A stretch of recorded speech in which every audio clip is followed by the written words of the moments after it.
Crossover. Oh, killer crossover. Just crossover. It just crossed him over nastily. Another victim to the crossovers. Cross him up and sit him down.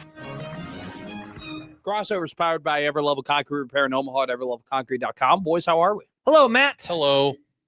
Hello. I'm doing great. Nobody Having a great asked. day. I know. I was assuming somebody would ask. Typically, John asks. He typically goes, how was your day? Nice quarter zip, by the way. Oh, thank you. How was your day? Great. Awesome. Good. How are you doing? Day. I'm doing fine. Nice. I had fun. Had coffee today. First time I had coffee in a while. Your quarter zip looks cozy. Why did you have coffee the first time today? The line of Dundee double shot was, for the first time, not backed up by 7 different cars. I see. It was wide open. That's I was good. like, oh my God, this is insane. I pulled in so quick to get coffee. Paige wanted coffee after we were done with all the parade stuff here this last weekend. Yeah. And even at like 11 a.m. on a Saturday, there was still a line of cars wrapped around the block. On a Friday afternoon once, and I grabbed like an afternoon coffee to like just pick myself up a little bit because I had a lot to do later in the day. And I saw one of the most beautiful women I've seen in quite some time working at Dundee Double Shot. Uh-oh. Women. Bonk, man. And, bonk. and I've gone John gets back. so triggered about it. I don't get triggered. We call I just him horny one time. I He just like to make weaponizes fun of you guys. And I go, don't like and I to went, and appreciate I've pretty gone women. back on I didn't say Friday anything. afternoon to Dundee Double Shot to continue my conversation I had with this woman, and she's not there. She's never there. Like I thought I met my wife, and then she just doesn't work there. Does she anymore. exist? No, She goes she's to Canada. so- You've she never was- met her. Maybe No, it's Happer went to Dundee Double Shot and was like, "Yeah, I saw the girl you were talking about." Maybe she knows that you're showing up and she's like, Well, I gotta hide. how do you know he saw the same girl you saw? Because I described her, and he was Okay. like, "Yeah, that woman was there. Mm. She was serving coffee. And then How- she's gone. How did you describe her? She was gorgeous. She was Well, I very mean, that's beautiful. pretty generic. There's a lot of gorgeous Well, she women in the had world. longer brunette hair. Oh, She I was a see. little taller. I like taller women. How do you know Happer wasn't just goofing with you? No, I don't know. Maybe that I could have don't. I been. can't. That's I a good can't point. confirm. Mr. Goof. But there What would do You we be. call know, him? Connery wasn't eating one of his pocket tacos. While Yeah, I heard about said pocket, pocket taco. I taco? really hope they were wrapped when they were in his pocket. They weren't just loose You don't tacos. know No, how you just- Happer rolls. You just put in the old El Paso crunchy taco shell right in there. John writes, was Matt going to show the barista his new shoes? Have you worn those to work yet? Your No, fancy those new are shoes? go out shoes. I got to go out in them. you know? Cool. So girls ask him about him. Yeah. and he Hey, can have you show 'em. seen my shows? Well, they're not. I mean, those are leather shoes that are very valuable, and you want to keep them in pristine condition. What are you doing? just playing with the cap. Because I didn't throw Because it I'm away. bored Are of you shoe tr- talk. Are you okay? You just I Give just us a bore better you? topic, Matt. Yep. Play Bored- my bored of play shoe my talk. play my thing from Do we have today. to turn off the headphones? It's a whole thing. What we have to turn on? We can sound show like it a to him. kid. We can show it to I also John don't know during what a this thing- commercial. where is He this did a thing? What funny. is this He thing? did a funny bit on his show I'm today. very A proud ve- of it. A very good bit, I would say. I complimented Matt on this bit. It's a fun way to celebrate I'm getting fine. something right. You know, Nice. everybody always dogs on me when I get Dog. Dog. Yes. Dog. I love the dog of the day open. Thank That's you. a great open. This was. I can't understand what he's saying. I'm He's going to saying kill your dog. bookmaker. I'm gonna kill your bookmaker. I'm gonna rip his throat out. Here's how I'm gonna do it. Winners, dog. Winners, dog. Winners, dog. Man, you gotta love the dogs, right? Do. There you go. You pretty much nailed it, You John. nailed it. That's it. That was All the right. karaoke part. Okay. It's a great open. It's a great open. John No, loves I had, it. everybody. I always- do. I love it. Everybody. I mean, we have meetings when I get things wrong. So I was just like, you know what? There was a meeting when you got things wrong. I think those meetings are done now. Yes, they are done. But I was like, you know We what? can't have a meeting every day about your bad takes, Matt. Whoa. What? I did not. I don't think I had one bad take today. No bad Really? takes. I no had- bad I takes. tell you, I could not tell you one bad take that I had today. Odson, if of you're course listening, you're not but going in to think your fairness, I made takes are some. bad. I made Yeah. some great comparisons. You know, I talked about things accurately. I didn't mess up any dates. I think or we events. should. Here's a new fun bit for the show. I don't want this Odson, if you're mistake listening. tracker. Yes, the bad take tracker. I don't want the bad take. Where tracker. Odson's like, you had 4 bad takes today. That could be fun. I did promise after we splice together all of my good takes and, you know, dance to it over and over and over again on the show, that if I did have a day where I had a lot of bad takes, that we would go ahead and make something out of that as well. Okay. So All right. I have made a promise to the listeners that I will hold myself accountable. But we That's had a great good. morning. We had a great morning. That's It good. was a good time. How has your mornings been? Great. Good day so far. Pretty much same as every other morning. Okay, now Odson texts me and says that you said Marty McFly was a dork He is a dork. and that Ferris Bueller is greater than Back to the Future. I'd say the bad take tracker. Ooh, That's a terrible take. That's a bad take. Marty McFly is not cool. Well, he's not really supposed to be. Yeah, but that doesn't mean he's a Oh, dork. you asked the people on our YouTube chat. They thought Marty McFly was super cool. No, the movie is cool. Can you skate a hoverboard? No. Why would I? He is. I would say, kind yeah. of a dork. I would say you are 1 for 2. I'm with that. Yeah. But but I love Ferris Bueller, a better movie than Back to the Future. No, See, and I Ferris was Bueller is saying- whoa, whoa, fine. whoa, whoa, whoa, whoa. Back to the Future is I was saying classic. that Ferris Bueller was cooler than Marty McFly. Oh, as was a the main as a character. See, this is the Sure. classic. My words get jumbled up. This is and your they get producer. twisted. Why are you mad at us? This is your producer. Why don't you go talk I to said your Marty producer? McFly. Yeah, why don't was you go not yell as at your cool as producer Ferris boss? Bueller. I would yell at my producer all the time. I don't think Marty McFly is a dork, but I don't think he's cool. I think he's just a guy. no, I think he's he's I in mean, he between does He's travel pretty back in dorky. time. He I mean, is he's pretty more than a dorky. dude. back in time. And then he steals Johnny Be Good. No, I thought he gave them Johnny B. Good. He He still gave- stole it. That's ridiculous. They well, came, yeah, he stole something from the future. But then they gave it to John. Then is your cousin Marvin Barry? You know that new sound you were looking for? Well, listen to this. God, what a great! I just feel scene. like Chuck Berry made Johnny Be Oh, Good by being also, Chuck. by the way, Marty McFly likes to date teenagers too. Oh, what a reference, John! Wow. There's a video. Was that a double bang? Yeah, he Yes. just got double banged. Well, Well, like Chuck Berry. There was this video that was on Ebombs World. oh wow. Remember Classic Ebombs Josh. World? That's a great Yes, What a website. pull. What That- is Ebombs World? It's like- forgot. Newgrounds. John, I know John would know what Elon. Newgrounds was. Yeah, Speak English. Come on, Nick. I don't know how it's YouTube but edgy. Wow, It's my a wife just website. said that Back to the Future is overrated. Terrible take, dear. Whoa. Terrible take. Sorry about your divorce. Whoa. Terrible I have take. never heard anybody disparage Back to the Future. Not as a movie. overrated at all. I don't really disagree. I think it's a fine movie. Oh, good. Go root for the grief. Eagles with her, you freak. Yeah. Okay, what were we talking about?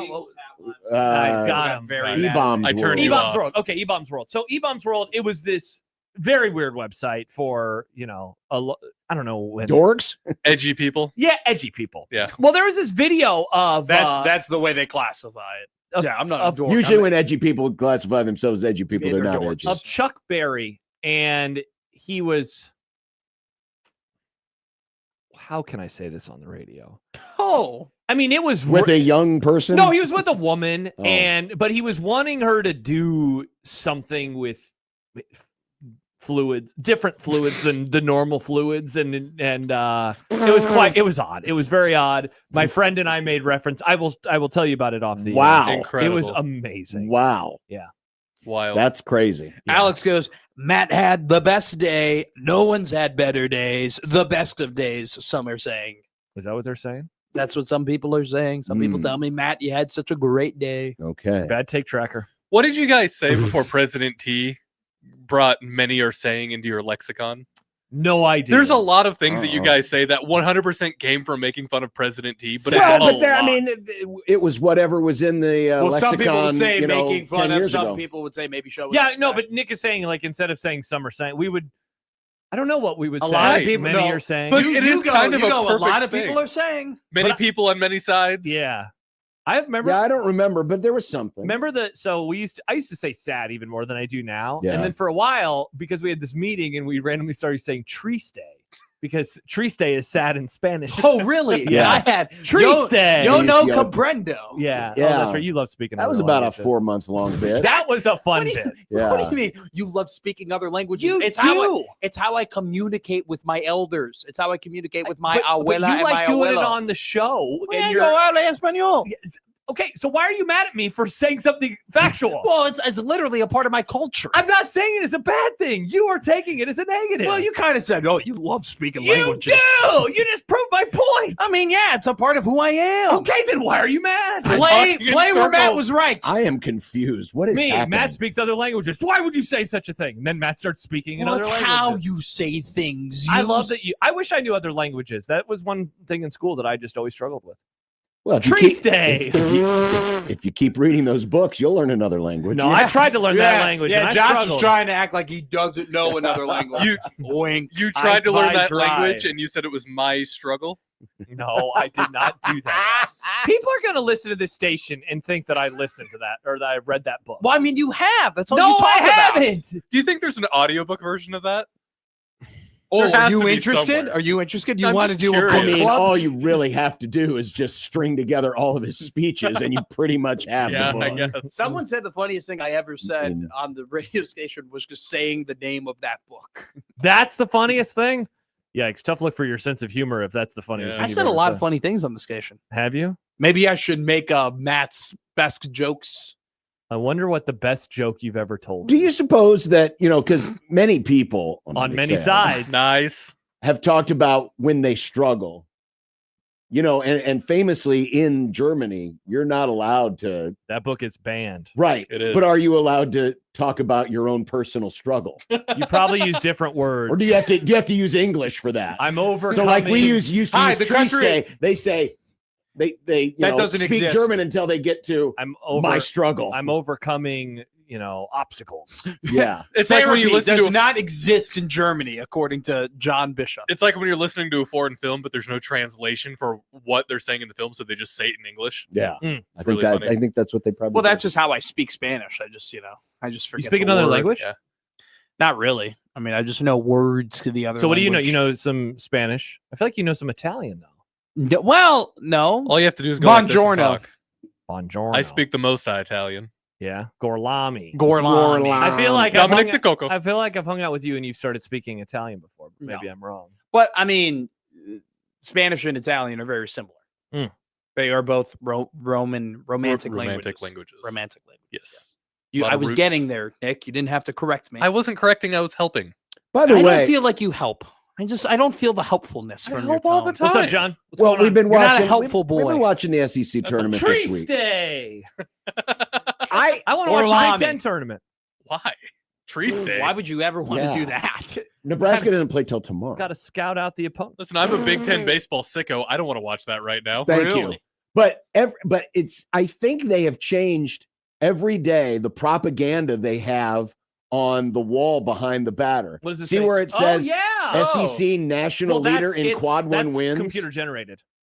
I saw yesterday. but they I'm did sa- what I'm saying is, so but they they're probably have changing it. They probably have a rotator. Right, Has but it- yesterday I think it was most College World Series appearances since 2000 or something. Mm. Wow. But they're like pumping out the propaganda. Hasn't Unreal. it come out that the SEC has made their own like football statistics in order to like further benefit them when it comes to like making Sounds the like college that football soft playoff? ass league. Wasn't like not SP plus, but there was another. Wasn't like the No, but they were quoting SP plus. wasn't the last year. strength of schedule tracker they made like, and it included the recruiting rankings in order for their SOS to look better or Maybe. strength of record. I don't Is the SEC the Soviet Union of conferences? Explain your or show your work. Yeah, rather. do your All math. the propaganda, fixing stats to make themselves look better. There's gonna be a photo someday Whoa! of a guy. getting Wow! erased. MAGA Wow. Nick strikes again. There's going to be a picture. Anti-communism. Yeah, like you Are you said. calling Greg Sankey Mr. H? Is that No, what you're No, saying? he's talking about That- Russia, Matt. Soviet He's calling him Union. Stalin. Stalin. Get your dictators right. My bad. Oh, Russia! You talking about Pol Pot here, Nick? Thank you for bringing up Pol Pot. Not enough people talk Oh, about Pol Russia! Pot. Oh, that told you he Nick was a Grimm bad here for dude. more people talking about Pol Pot. Oh, Russia! That Darth Vader. Who is the impaler? Brad? Vlad. Brad the Impaler. Now people are going to be like, Brad. Hey, kids, do not Google Brad the Impaler. Yeah, you don't want to Google that. I would Don't not on do the work that. computer. I would be very Oh, careful. that was on Ebombs World, wasn't it? It probably was. That has to be a name of a movie, doesn't it? Brad the 1,000%. I don't want to Google it, but you're probably right. It sounds like a Showtime type or Cinemax type of movie. You know what? I'm going to roll the dice. Oh, good luck. No, so it's interesting. like we talk about wait a Mussolini minute. more than we talk about Pol Pot, but I think comparatively Pol Pot was worse than Mussolini, right? Mussolini? Mussolini. It's like when It's like Bill. Alini. It's like when Italian people go prosciutto instead of prosciutto. You know, That's exactly what I was thinking. he's just like kind of that's exactly what you think. He goes Mussolini. You know, he wants to say it properly just in case his family is listening, so he doesn't disrespect them. They're He doesn't want to get those emails from like it's actually phonetically Mussolini. one of his descendants is on Twitter, and people dunk on her all the time. And Mussolini? Yeah, Really? it's like her granddaughter or something. She's really bragging about that. I'd change my Yeah. last name. That's I tough. Proud of it. Thank you. John writes on the text machine. I'll check. So he's going to search Brad the Impaler for us. So we'll see what I we think you learn. just need to go through Nick's search history. Brad the Impaler's not on there yet. Yet. I'll do it after the work. I was going to say After the work. After the work. After the work. Charles writes, can we do the Mount Rushmore of dictators? Where does Ferdinand Marco rank on that list? We did this he's a recently, low didn't level. we? He's a low level I dictator. mean, Castro's got to be up there. Well, I mean, if we're talking all time, So it's like Pol Pot and Mr. H. Absolutely. Like they're Stalin, on right? there. I mean, isn't that Stalin, yes. isn't that the big three? That is the big three. So we just need one more. Who's the fourth worst person to ever exist? What about Caesar? He kind of sucked. Did he kill his people? He wasn't. I don't know if he was. a Or dictator. Et tu, Brute? the dude with who played the liar, YouTube Nero. You don't know about Et tu? What? I didn't really do like Me neither, but you don't know about that? I know more about American history than I do. You like don't know about world history. Caesar getting I stabbed? do know about Brutus and Caesar. I'm aware, okay, of I'm just asking. the betrayal. Okay. Then why'd you look at me like you had never heard of that before? this I don't the know. You said actual Latin Caesar's and I didn't Palace? like it. John writes, Wow, Bradley- you really don't like it when other people use other languages. That's my bits. Why are you taking my bit away? Okay. That and I hate it when people have bad takes too. I'm like, you're stealing my brand. John has done the research. Thank you. Brad the Impaler is a comedic book series. Oh. Comic or a comedic? Mm. Comedic book series? Genghis Khan writes the 402 for the to finish. Yeah, out that's the- pretty good Oh, one. I Genghis. mean, what about Vlad? Let's get Was down Genghis a to business. Dictator though? He was a conqueror. Let's see. He was a founder. That's what his Wikipedia says. A lot of people in His China, Wikipedia. Mongolia are directly descended from him because of all the pillaging and whatnot. If you search dictator on his page, nothing shows up. He was a horse guy. He loved horses. Play the drop, Nick. Oh, I mean, most of them. Horse. No, not that one. The They had to horse love sex. horses. That was their Thank you. only real good mode That's of on our page. transportation. I can just. It's faster for me to do this. Very swift timing here. I can't hear it. I'm sure It was it's great. funny. It was Yeah. really funny. It was I'm very sure it's funny. great. It was Good PBS, times. very funny. Wow! Congrats on Brad the Impaler for being a comic book series. Good job. Comedic book series. Oh, my bad. Yeah, get it right, Nick. It's a book series that is funny. We talk about dictators, and I'm just going to sit this one out. Okay. I don't know too much about All right. it. It's not really my area of expertise. Text from the 402. The worst one, Steve Peterson. There you go. See, now you can comment on Steve Peterson. Nice, Nick. Great guy. He fired John. Phenomenal dude. He fired What a Bishop. great decision. I would have done the same. Wow. I'm kidding. I'm kidding. Wow. There was a John? great picture of you and Jack Mitchell on Twitter today. Yes. Question: what are the dangly bits on the bottom of your cargo shorts? Right, What is geez. that? Wait, I have what is, no idea. what is Calm it? down. Who tweeted this? Jack did. I have no idea. It's an old picture of them in front of the camper. They were just cargo for shorts. the I don't Holster know. Regional.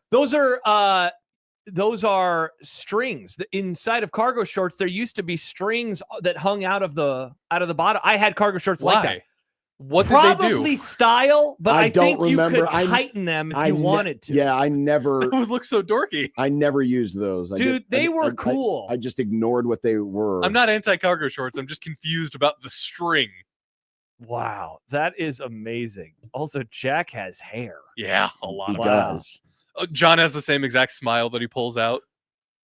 That's the one that he We took. were when- staring into the sun. That does look like the College World Series. That's why I sun don't smile with my teeth. or when he was on vacation looking at the whales last year. The gray. Uh-huh. Oh man, that day was gray. I smile like John with my teeth, which is why I don't smile with my teeth. I smile like I got a bad smile. You don't look happy. You look. Are you pooping? Yeah, it does look like you're grunting. Going out. boo boom in your pants. So which is why I hit him with this. And with a nice little lip smile. Mm. Some responses to the Jack tweet. Stibbs wrote, the Cargo Short Coalition. Sean Callahan, elite cargo game right there. Oh my God, the Cargo Short Coalition, the CSC. Wow. Incredible. John A more effective CSC. Well, than the one actually, they have Nebraska today. did have some trouble with that CSC as well. Severe wrote, get those men some sunglasses. Stat. Yeah, it was a morning. And we were some doing a morning suntan show. lotion And we were as well. staring Jack right looks at the damn sun. confused. He's like, who? What? Is that a camera?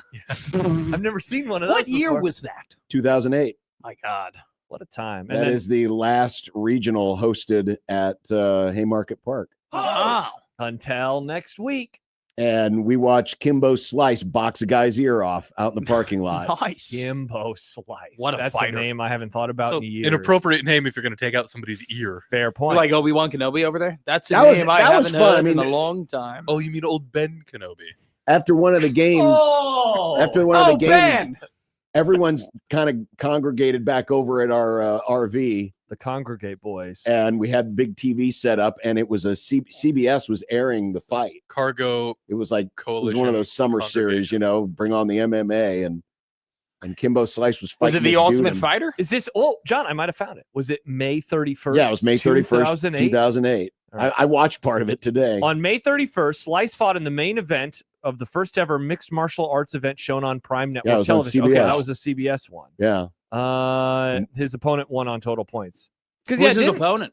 Gracie? James Thompson. Yeah. Because he like sucked. He wasn't very good. He looked like a cool he fighter. looked like he was really He was good. more of like a social media, YouTube, backyard fighting type guy. Wasn't necessarily. He did fight in the Ultimate Fighter at the UFC. Honestly, on a dare, Dana White didn't want to have Kimbo Slice on the Ultimate Fighter, but he became so popular as this kind of underground MMA guy that he had to have him on. But I don't think he didn't really accomplish anything in the Ultimate Fighting Championship. Scott writes, what's the opposite of Happy New Year? No, this has been J-Man good. says crappy boo year. I don't think this has been that. Wow. Yeah. Harsh I audience just thought today. we got off to a great start until we started talking about Dictators. 1620, the dangly bits, writes the 402. Nice. That's what John, bring back those cargos, man. Yeah, give us the dangly bits. John. I think you everyone's dressed got fine, those- John. Everyone's got those cargos. I Had don't. those cargos. John, you're I know, a I sharp had 'em. dresser. Not really. You're a sharp dresser, John. Not really. I like how John dresses. Are you blind? Keep it simple. What? He's got a better look than you do right now. Does he? I prefer is true. John's look way more. That's a clean core zip, Nike I walked in branded. and he literally Look- goes, I love your sweatshirt. Look at the jeans, the blue jeans. Compliments the blue hat. He's got shoes on that complement all of the accents on his. You like gear. his white He's socks? His nice, white dad nicely socks? shaven right What's now. wrong with white socks? No, they're just like tube socks. Well, yeah. John Low looks cut socks are one of the dumbest things ever. What? Yes. What? I wear tube socks in the winter, and if I- I, wear I long As have- someone who pants- constantly gets his heels scuffed by the backs of his shoes, you Soft gotta, heels. I you have gotta my- have that's a tough- good I have my socks. tall socks on today. Yeah. Right now. I got my nice tall socks. I, 'Cause I absolutely cannot stand those low cut Wearing the socks. knee They highs drive me today? nuts. I did. I wrapped my foot today. I had some adhesive bandages that I wrapped my foot in. Kenneth writes, the opposite of a Happy New Year is officially crappy poo smear. Nathan says, who would Crappy win a booyer. 2v2v2 golf scramble? Hap and Shafe versus Matt and Josh versus John and Josh. Hap and Shafe on the same team isn't fair. I think they're the best golfers at the station.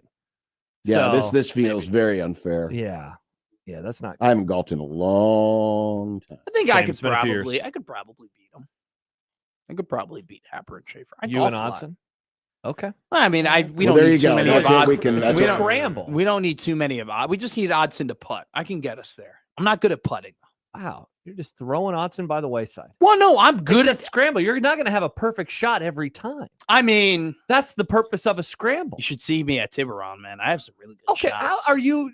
What kind of handicap are we talking? Well, that's the about? problem. If 40? If Josh can putt, we'll be good. So if there wasn't putting, what kind of handicap would you have? I went to Tiburon and I putted for 5 birdies.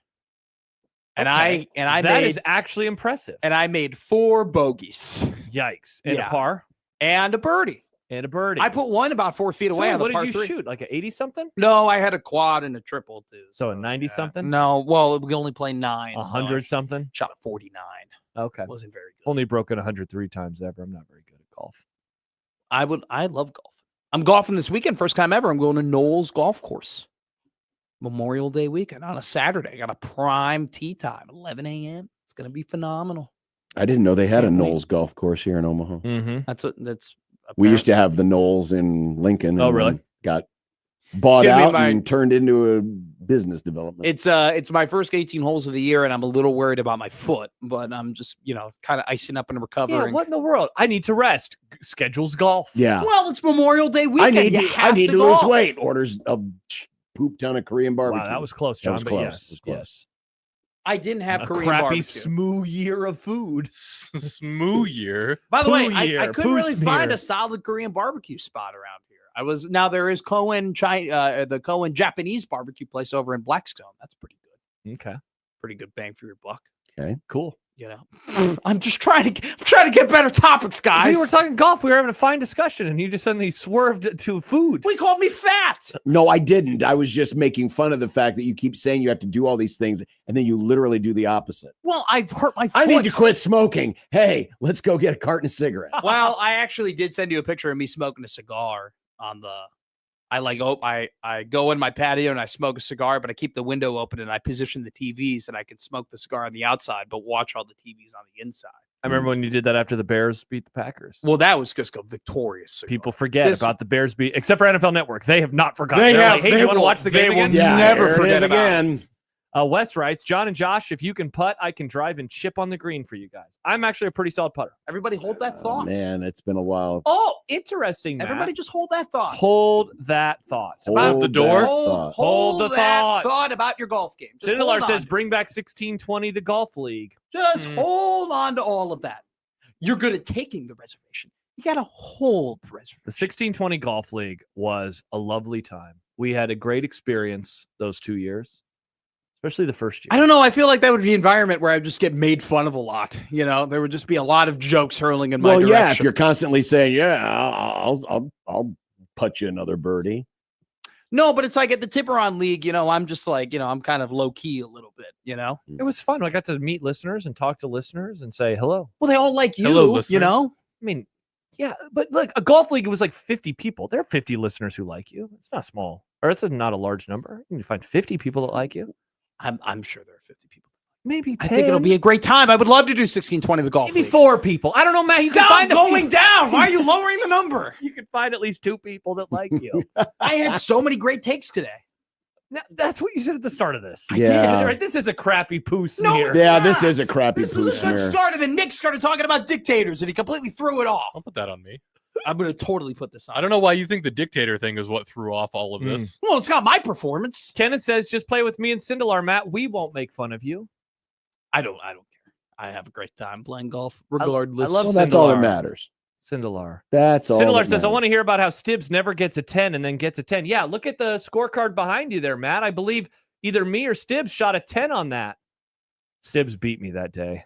Well, Yeah, no, you that shot was a that was 58. that was I'm a, not good. that was terrible. a Stibbs proclamation that I never get a 10. I And would then- never shoot a 10. And then the very next time you guys went out, he had a 10. You do know that you're supposed to, the low score wins, right? 666 978 655. Good end. Yeah. Good end. Two you know bogeys what? to You end know it. what? You know what happened though, Matt? You know what happened that day? You're bad. No, camaraderie. I got to spend a morning with my pal Stibbs.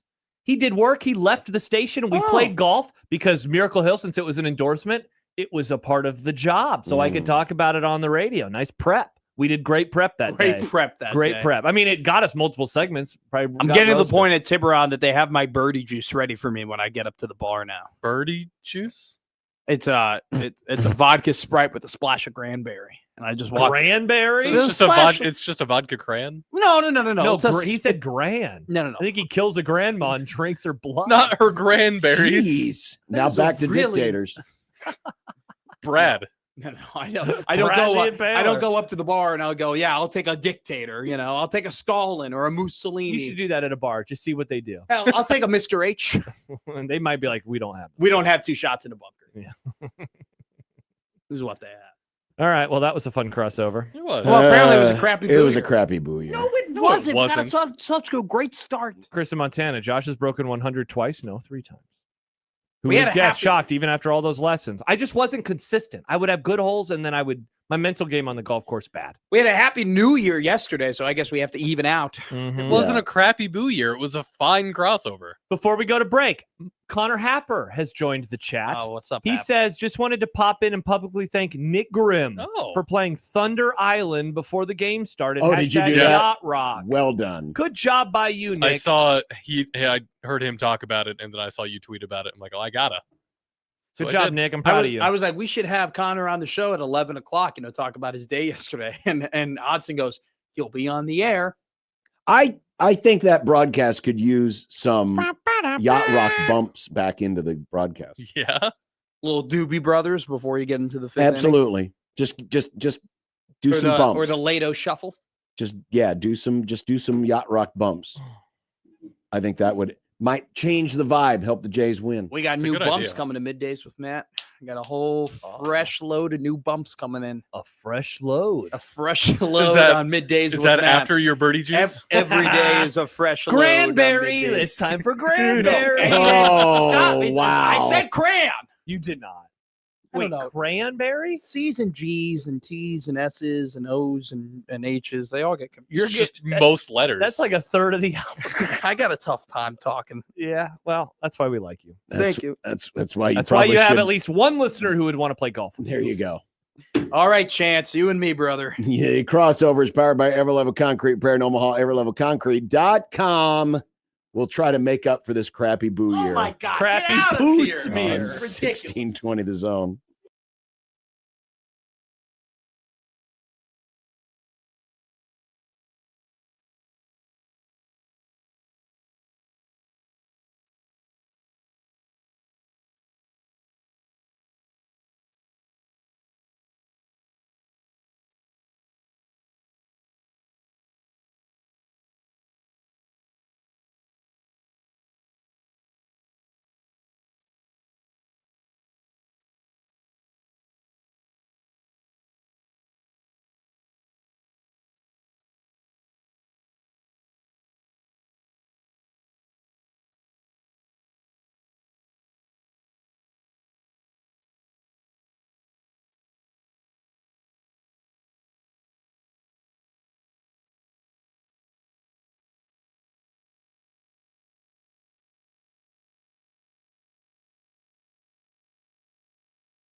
KOZN.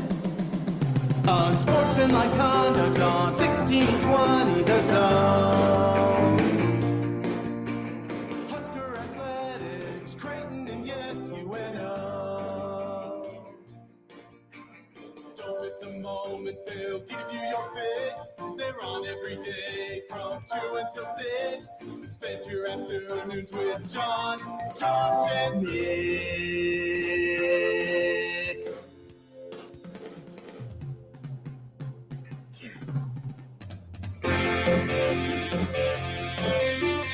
John, Josh, and Nick.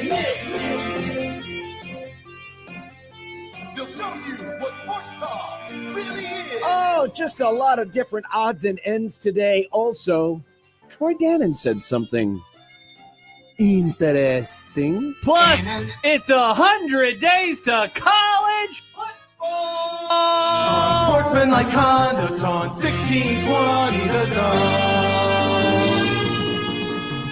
Husker Athletics, Creighton, and yes, UNO. Hello. It is Thursday. He is so excited.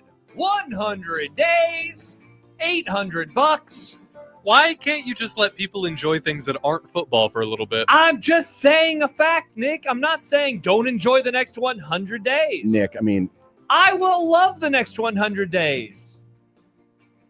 What? this whole nonsense about him being, I'm so excited for the NBA playoffs. He's really not. I am excited. I'm watching. This is why he is I'm excited about watching it's 100 it. days. He's like, oh, thank God, in 100 days, I won't have to watch the NBA playoffs. In 100 days, the days will be shorter. It'll be colder outside, and seasonal depression will slowly seep into most of the population. Josh, is that what you're here for? No. People being Not- sad? not- okay, not like good. 3 of those things are Not- false. Not good. It will be a hot day. It'll be way warmer in 100 days than it is today, first of all. Second of all, Put that on the list. I will. Okay. It will be warmer on September 5th than it is on May 21st. All right. This will be a really fun one. Ooh, this will be a fun one. That I'm going to be means- very right about this. It's let's- 62. Hang on. Let me 61 let me degrees. get the current conditions Okay. from the Omaha airport. Now, I guess technically we might not be at our high temperature Mhm. yet, but the current conditions at Eppley Airfield.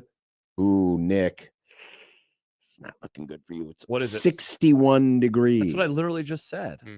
Thanks for listening to me, John. I appreciate it. Well, no, I was checking the current conditions. I am know. too. 61 degrees. It Yeah, but I says don't so know where on- you're getting that from. I'm getting this from the official station of record, What's that, the Nick? National Weather Service. Oh, McMaster, you left your wallet again. So that you said that's wrong. Days will be shorter. That is inarguable. Inarguable. You also said seasonal depression. People won't be they'll be happy, seasonally happy. Are you sure? Yeah. I mean, they're Well, not it going to lose. depends. They're not losing to Ohio, John. What if college football killed somebody's father? You don't think they're depressed about that? college football killed somebody's father? Didn't Ohio football win their bowl game last year? They did. You know who they beat? I don't remember. UNLV. You know who the quarterback for UNLV was? Mr. T-shirt. That, Mr. so I T-shirt. wouldn't be so sure about Stibbs that. predicted Ohio to beat Nebraska. I mean, I'm not predicting that to happen. I'm just saying. Nick I mean, isn't either. No. He's Nick's predicting just Bowling hoping. Green. Nick's just hoping for it. He's predicting Bowling Green. I want Bowling Green, not because I'm a hater, because I think By it the would way, be funny. Who are the mighty Hawkeyes opening against? They are playing. It's some crap school. I was gonna say it's an ass team. Mhm. Well, I mean, we don't have much room to talk around here. No, that's true. Yeah, At least Iowa does have a power conference opponent on their non-conference. they're playing Northern Illinois, and then Iowa State, and then Northern Iowa. It's too Go bad they're not playing a Panthers. team Northern Iowa State, Illinois. It would just combine all of the names I would together. agree. Northern Iowa, Illinois State. That's true. They do have a power team on their skidge. That is true. Can't argue Yeah, that. They do have one of those. Chris The- in Montana, bad joke. And in 100 days, NBA playoffs will still be going on. Ha ha ha. Don't say it's a bad joke. Commit to the joke next time. Mm. Commit to it. Here is today's Grum now. Down. Grum now. Grum now. Grum now. Grum now. Does Nebraska draw desperate Michigan or an Ohio State rematch? Oh, that's baseball. That's baseball. I was like, football. That's They're baseball. playing in the Big Ten championship game. I was trying to figure out where John was going. Hmm. I see. I understand. You're talking baseball. I am Ball talking and baseball. stick. We will find out Ball and ping. who Nebraska plays tomorrow starting at 5 p.m. The softball supers begin tonight. Late night with the Huskers. 8 p.m. Man, what are all those? Because the Venn diagram, I have to imagine, of Nebraska softball fans and Stephen Colbert fans, they are going to be really, really Need the challenged two tonight. TVs tonight, John. Well, Got to have the double TV. I'm thinking more of the people who, got first dibs at the tickets. I would say They're going to miss it. if you're a season ticket holder, then you could just watch Colbert. Nick, Double give yourself bang. a double bang. Double bang. Jay's struggle in the Big East opener. Apparently playing Thunder Island ahead of the game was not enough. Next Sorry. time, Nick, can you play tonight Thunderstruck? No, that's not Yacht Rock, you idiot. I'm learning a lot of stuff that is apparently yacht rock that I never would have thought of as yacht rock. Like what? Give me an example. Don't Stop Believing. Yeah, I think that's kind of stretching it Yeah, a bit. I agree. Yeah. I Okay. So agree I'm that that's 1 for stretching 1 it. on that. Yeah, I agree with that one. I was a little puzzled when I heard that too. It doesn't make That's any sense. I mean, it doesn't make sense. certainly Journey is pop rock, but it is not soft rock. No, At least not that song. no. Yeah, doesn't make I any mean, sense. every band's got their ballads. Maybe I'll play What a Fool Believes ahead of tonight's game. Okay. Nice. That works. Robin Washington of HuskerOnline.com. Nice. Got a question for you. Question for you. When was the last time Nebraska football, pleasantly, I should note, I didn't have enough characters on here, surprise you? When was the last time you were pleasantly surprised? And I'm talking about the result of a game. Oh, so it can't be like a decision? No. Like when they fired Frost? That can't be my answer? No. That wouldn't even be a pleasant surprise because you No. still feel like they did it too late. Because I believe Fair. in order for Nebraska to take a jump, You might as well. That's they're more gonna, yacht rock. They're going It's to not yacht need rock. to surprise somebody. Pleasant. Whether it's one of those 3 playoff teams from last year or the Iowa Hawkeyes on the road. Mm. They would have to surprise. I mean, at the moment, they would have to surprise. Them. Mm-hmm. We don't know what the spreads are going to be like when they were there. No, not yet. What's next? Oh, Are the first round CFP? Wow, we're doing the 24 team again. are they worth $300 million? We have a lot of 2014 playoff takes on the Grum. Well, we do. Troy Dannon. The Huskers have had a quick trigger. Where did he say this? It was in a Heather Dinich story from Big Ten Okay, meetings. I was looking all over for the. I should have just asked you. It was Hey, on where's this- ESPN.com. Where's this story It's from? on ESPN.com. Okay. We'll get into that. Okay. The Spurs are running out of healthy guards. Guards. It's going to be Wemby versus everybody. Hmm. And as Josh alluded to at the beginning, we have just another random number to celebrate. Arbitrary. Just another arbitrary number to celebrate today. 402-951-1620. Prairie Flower Casino. It ain't arbitrary. It's just a calendar. Even our phone number is very arbitrary. Yeah, why are they 402-951-1620. Mm. That's a very arbitrary number. Is that true? Well, the 951, well, actually, none of it's arbitrary. Arbitrary. I was just saying. The 402 is our area code. The 951 is an Omaha prefix. 1620 Wait, that 951 is an Omaha prefix? should be. Should be. Right? Really? Should be, isn't it? No, I don't think so. Why wouldn't it be? Because the We're in area Omaha. code matter. Yeah, I know, but like you can have. Well, yeah, phone but there's different prefixes. I thought that was dependent on the provider. Yeah, I don't think it has anything to do with the city. I could be wrong, but like. Why? I don't know why it wouldn't. So be. like back in the day, my parents both had 880 phone numbers because they had Sprint. And so I talked to well, somebody. but ours isn't a cell phone number. I is know, it? but I just figured it was the company that Yeah. we originally got it from. I was talking about my phone number with somebody somebody recently, and they were like, "Oh man, did you get your phone at this exact time and have Sprint?" And I said, "I did," and they're like, Whoa. "Me too." They were like, "I've never seen somebody with this phone number before." Did you ever neighbors trend What's that? where you would text your phone number except the last number would either be higher, like 1 digit higher, or No, lower than I never yours? did that. Like, oh, hello, neighbor. How are you? Wow, that sounds. By the way, did you absolutely know awful. that the 402, that's what we call ourselves here in the East, was created in 1947. Remember World War II? And it used to represent the Hitler's entire dead. state. What? Wow. And then in Oh. 1954, we got split up. Thank God. And thus, our For friends segregation, on says 97.7 The Zone, you got a 308. And now the whack ass Omahans, what number do they have, Nick? 531. Oh, Number. God. I can't imagine being like, hey, what's your phone number? And I say 531. I would want to take my phone and chuck it out a window. Iowa was easy. 531. Terrible. It's a Gen Z phone number. I don't want no 531 garbage. As far as I know, Iowa hasn't added any, so it's just 712 and 515 yet. 515 yet? 515, period, or comma, yet. Okay. Mike says 951 is an Omaha prefix for a specific phone carrier. Oh. I had no idea. A John fact. Another Wow. Nick fact. No, it's a John Wait, you fact were wrong now. already? There are 5 Iowa area 5? codes. What? Whoa, Nick, you were so wrong. Why does Iowa need And, 5 area and by the codes? way, there's been 3 of them since 1947. What?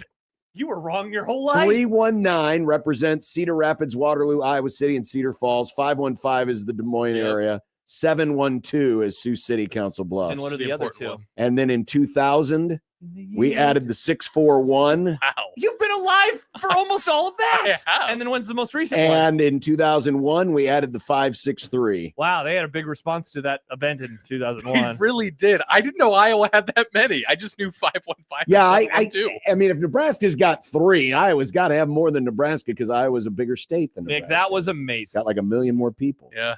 That was amazing. Whoops. That is right? It's pretty funny. What? Iowa Has more people. population. Yeah. That's No, I was trying to. Also, more counties. Oh no, they're, Oh, they're over 3.2. I thought they were under 3. 3. 3. So they're about 1.2 million ahead of us. We got to catch them. Nick, No. That means basically they have another Omaha. is that true? Well, Omaha Metro. Wow, that's wild. Iowa has a whole nother Omaha Metro. Well, it is a really cool You state. know what the problem though is? The damn Iowa census. They counted the hogs too. See y'all at the hog. We'll see y'all at the hog. Wow. All right, so there's the Grum Down. I mentioned the phone number 531. 402-951-1620. Not 531-951-16. Nope. It doesn't even roll off the tongue. No, it it feels doesn't. clunky. Yeah. It feels very Call us at our clunky. dumb phone number. That's what I would say. Also, very random that we selected at USC 1620 for the Liquid Trucking Zone Twitter feed. Well, it is, I guess, kind of random. We wanted it to be unsportsmanlike conduct, but I believe either we weren't allowed that many characters or somebody else already had that. Why would we want the whole day? That's too many characters. That is too many characters. I think it Too actually many is. cooks. Let's see. even if they allowed Yeah, it, this I count would have doesn't said exist. yeah. Even if they allowed it, I would say. So that's if I too many tried to characters. change it right now, you would say no. no, Okay. that's at USC 1620. What do you think, Nick? I like USC 1620. It is a good cleaner. Twitter account. Drop the. It's cleaner. And the Equitable Bank Zone inbox. Equitable, they take banking personally and answer the phone on the first ring. Yeah, Another first very ring. arbitrary number. Why Doug picked 1? I have no idea. Yeah, seriously. Pretty arbitrary. Mhm. And that's what we got coming up today. Good to be here. Nebraska ball getting ready to play tonight. Late. Late night. I Baseball getting ready to play tomorrow. There was a comment a moment ago. actually did watch a little bit of the basketball last night, and I've got some grouping of highlights. I can see why people hate Oklahoma City. Thank you. Thank you, John. Thank you. Wow. You're going to talk about people hating Oklahoma City, I am. given the events that happened that one time? Chris said a few minutes ago, wait, why does it say Nebraska is playing Washington next on the Big Ten baseball side? Aren't they supposed to play the loser of Ohio State and Michigan? That's what you said. That's what I was told. Yeah, I went on the Nebraska baseball website and it's still TBD. Well, it's TBD because it's Right. No, I get that, but I'm saying Washington isn't there. on the tournament bracket. Yeah, Nebraska plays the winner of Ohio State, Michigan. Yeah. Oh, he might be misreading Because the bracket. Washington is next to qualify. Yes, Washington is playing Oregon. Yeah. See, this is again why the Big Ten is dumb Mm-hmm. because they create weird, goofy brackets. Mm-hmm. Yeah. Very goofy brackets. So we will be back. I do have an update, by the way, too, on where Nebraska ball is projected. Okay. So all of that and more. Glad you could be here on this Thursday on 1620 The Zone.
The sport of college football is run by idiots. Wow. Morons.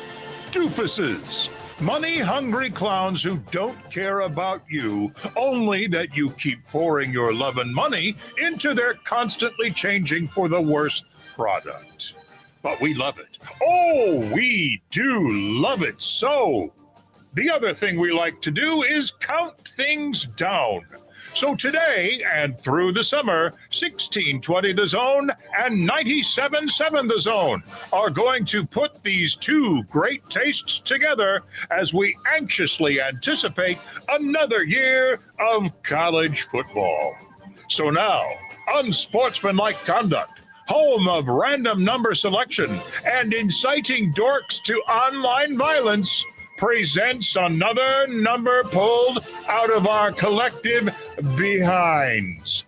The program celebrates 100 days to college football. You know, this used to be a celebration. It is. I don't know why you're taking it wrong. The open begins with deep voice guy crapping on college football. Crapping on the people who run college football. This graphic is terrible. Why is it terrible? It looks like when your child... It's a collage. Yes, and it looks like they're just glued on there. We have access to all sorts of ways. It's the perfect way to celebrate 100 days to college football. Look at all these great images. Mike Leach signing the book to Mick.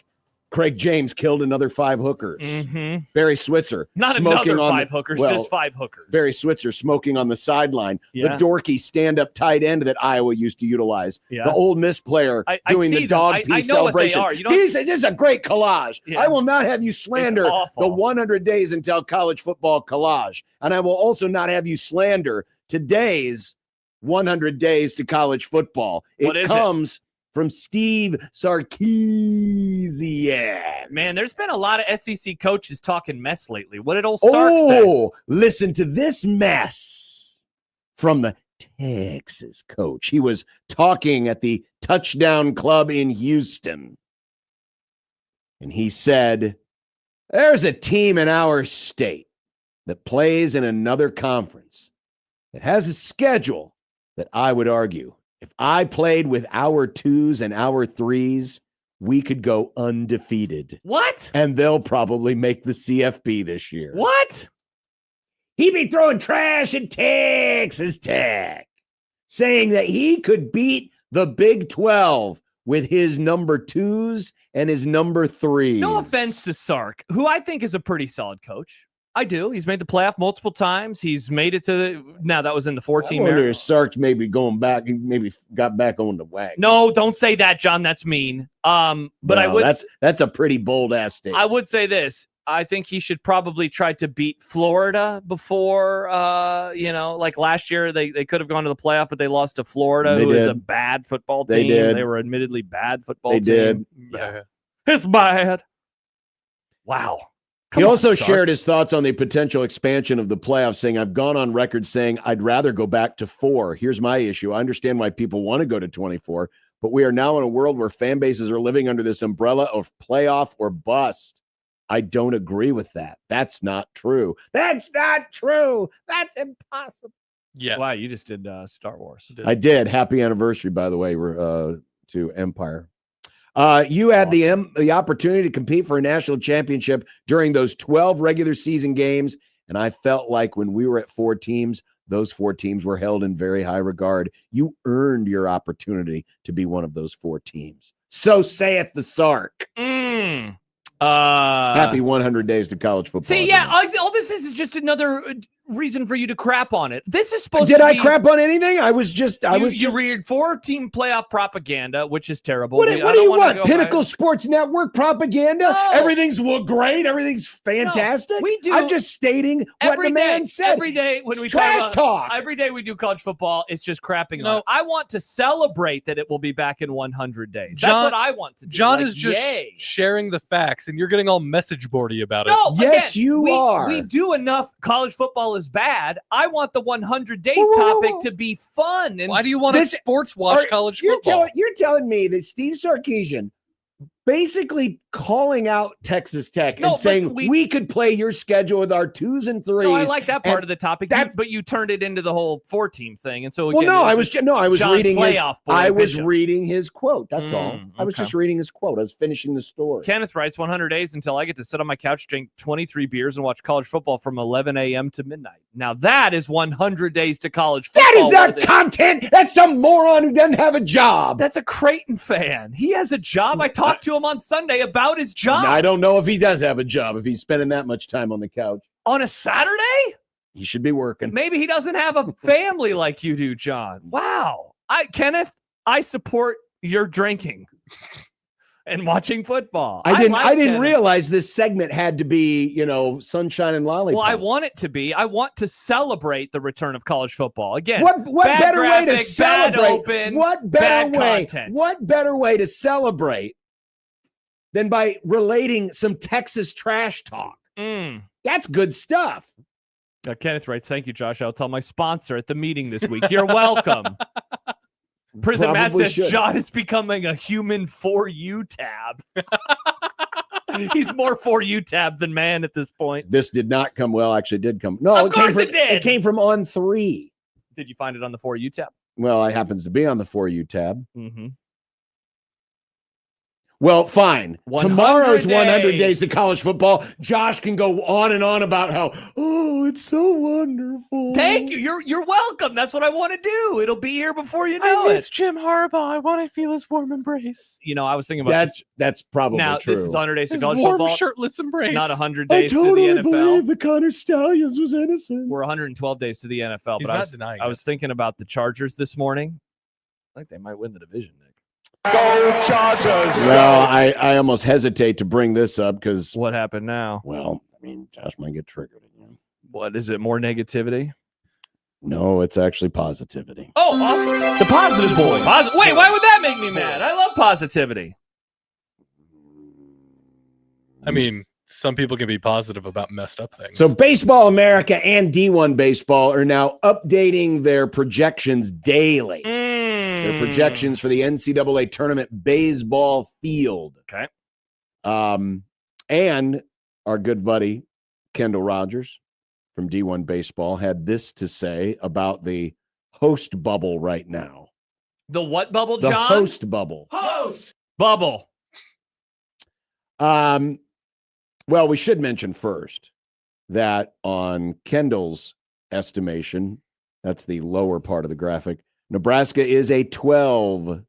Is that a 12? No, it's a 13. Sorry. 13. That's a 13. Nebraska is the 13th seed, That was also the meaning that slice they score. host. And right now, they would be paired up with Arkansas. Yeah, that is trigger me. I don't like that very much. Oh, I would love this. I mean, it'd be fun. It'd be a blast. I'm just trying to think about their possibilities of winning. Big.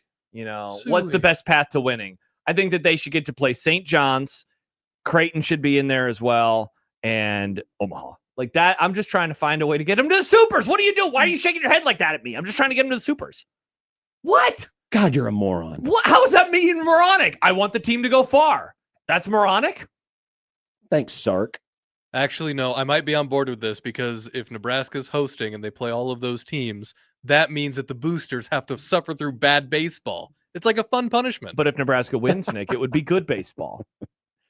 Anywho, Mm. D1 has Nebraska as a 13. Baseball America has Nebraska as a 12, playing Cincinnati, Kentucky, and UIC. In both, by the way, they are opposite North Carolina. North Carolina being the 5 on the Baseball America and a 4 on D1 Baseball. And of course, Nebraska went to North Carolina last year and it didn't go so well. No. But here's what Kendall had to say about the other host teams still in the mix. Host. Oregon State, Arkansas, and USC. And Arkansas is probably, because they're still alive in the, of course, technically USC is still They were alive. playing earlier. Arkansas was it? You don't think they're hosting? I don't think USC is not going to host. Oh no, we've been on the, if USC hosts, I will place a call to have every one of the committee members checked for, I don't know, cooties or something. Cooties. Because Not the USC ain't cooties. beat nobody. this year. That selection committee member tested positive for cooties. If Oh no. if these are the 3 teams still in the mix to host, I think Nebraska It's good to go. is very good to go. All right. Very good to go. Okay. Very good to go. Very good to go. So we'll see. Okay. We'll see what happens. But that is the latest there. Okay. Did you see this? Did you hear about this? More? Just coming across the wires here over the last hour. Showing up on the For You tab in the last hour. Nope, this did not show up in the For You tab. Where did it show up? It showed up on the Players Era website. Oh, I did Oh. see this. I'm a little worried for you, John. So the Creighton Blue Jays know who their first opponent is at the Players Era 16. It's Michigan, the defending champs. I do not think anybody should want to play the Michigan Wolverines in the playoffs. You realize they won't be the same team they were last year. I They'll know, still but be they'll good, still be really but good. they're not going to be the same They team. beat Gonzaga by 40. I looked it up a couple hours ago. They beat them by 40. Remember? Josh, that was last year. I know, but they can still be good next year. Well, they could. I'm They just, could. They absolutely okay, could. You're going to guarantee that Creighton won't lose by 40? Yeah, sure. Put it on the list. Okay. Players Era 16 is not a good name. Call it Well, the that's Players because 16. that's I don't know why they just don't call it the Players Era. Well, because there's two 2 different players. brackets. There's an 18 bracket that's the week before this. This is the 16 bracket. They can just And call by it the way, they're 16. in the bracket opposite TCU and Miami. See, the problem with this year's Players Era is that there are exists. there are already teams on Creighton's schedule in this field. So there weren't a whole lot of teams that Creighton could play where they weren't either rematching a game from last year Or playing a or conference playing game. a conference game or playing a team that they've recently played. It's a lot. They haven't of- played Michigan in about, I think it's 8 years ago. Was the was last the time they played NIT? Michigan. Was that No, the it last time they was played them? it was a regular season game at Chrysler. Okay. Have you decided which buffet you're going to spend Thanksgiving at this year? No, actually, this game will It's be on Tuesday. Tuesday. Then Wednesday is a day off. Then they play Thursday and Friday. You can have a pocket taco for Thanksgiving. I can have a Happy pocket. Thanksgiving from a crappy arena. Well, it's probably it's either the T-Mobile or the Mick Ultra Arena. It's a T-Mobile's a nice arena, right? That's Mick Ultra's a good one too. Okay. Where was the one that we were at a few years ago? I didn't like that arena. Well, that's the That's- MGM. My chair hurt. That's the MGM. That's a decent enough. Not the arena. chair hurt. Also, MGM is where that one coughing red Yankees hat wearing guy is. Oh, screw that guy, man. His phone charger. Keeping his phone in public like that. I didn't like that guy, John. Mike points out that Gonzaga beat Creighton by 40. Yeah, they're going to lose by 80. This is last year. I know how years work, John. I don't think Negative boys. The negative boys. I know Boys, they're not boys. playing last year's team. That's pretty cool. They're playing Michigan, though. It's a very different, very different year. Go Blue. I'm not saying that. I'm just saying that's Michigan's catchphrase. Juan Claude writes, another cooties has hit the selection committee. Yeah. There's something wrong with them. Mm-hmm. Did you see this? Did you hear about this? Another? What else? What is that? This is the potpourri of news. Well, What's yeah, there's the- a lot of different What's news the out latest there. news item? The You usually final- don't do this as early in the show. I The know, this is final kinda like transfer portal rankings are out. For which sport? Football. Okay. The final 247. That's Okay. 24/7's That makes transfer sense. portal rankings. Would you like to guess how That's many such an Huskers? arbitrary number. Would you like to guess how many Nick. Huskers made the top 247? Wait, how many Huskers? Yes. Arbitrary. Oh, so this is individual rankings. Yes, these are player rankings. The I thought- final sorry, I top misunderstood. 247 I thought- transfer portal rankings. I thought this was team rankings. How many players are in here? 247? Correct. That's why they call it the top 247. 4. 6. Ha! You both are wrong. It's 5. Damn it! Wow. Led by Tree Babalade. What is he ranked? Number 139. I think Tree and Ent are going to get along. Number 139. We just finished the greetings. Tree Babalade. Okay. Number 2 of the Huskers on the list Calandria. No, Quasi Gilmer. was Brendan Black, Rats. the Iowa State transfer guard, number 176. Guard. By the way, Babalade was 9th among tackles. Okay. These are, again, only portal transfers. Mm-hmm. Black was number 11 among interior O linemen. Next on the list, Dwayne McDougal. Okay. Number 226. Oh, wow. We're getting near the end of this already. Number 4 Husker on the list. Only 2 spots behind. Anthony Calandria. Mr. T-shirt. We are ants. Anthony Calandria at number 228. And just making it into the top 247. Quasi Gilmer? Nope. Anthony Jones. Anthony Jones, number 244. Wow, he's almost Mr. Irrelevant. And that's not a diss. Is it a bad sign that Calandria is so low on that list and there was a bunch of non-quarterbacks named above him? No, not necessarily. It doesn't. It doesn't have to be. Yeah, okay. It doesn't have to. No, it doesn't. It certainly doesn't. Who was the number 1 player? The number 1 player was Husker Homer writes the average transfer is like 200.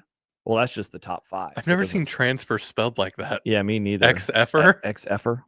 That kind of sounds like a cuss word. A little bit. Well, unfortunately, the link to the story does not have the overall ranking, so now I got to click. Sad. Screw They them. added a link on. What are they there. going to have, a slideshow? The number 1 transfer, Sam Levitt, the quarterback now at LSU. Number 2 on the list is someone who is ineligible for now. Oh, wow, really? Brendan Sorsby. Number 3 on the list, Cam Coleman, the wide receiver from Auburn, now at Texas. But good news, Sark will not have you play against the Big 12 because you're number 1 on the depth chart.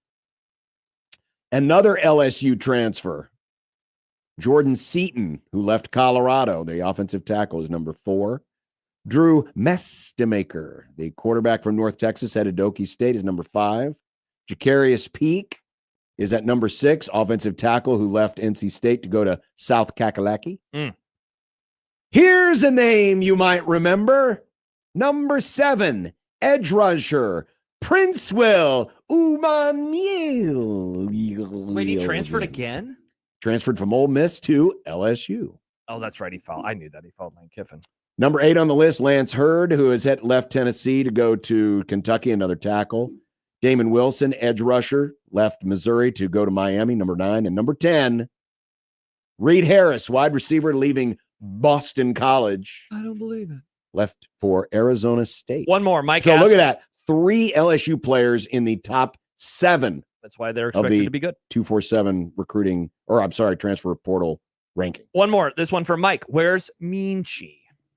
Well, I'll tell you where Minchie is, but first I'll tell you who's number 19. Is it Minchie? Dylan Ariola. Wow, interesting. Raiola. That's a high ranking for a guy who might be 3rd string this year.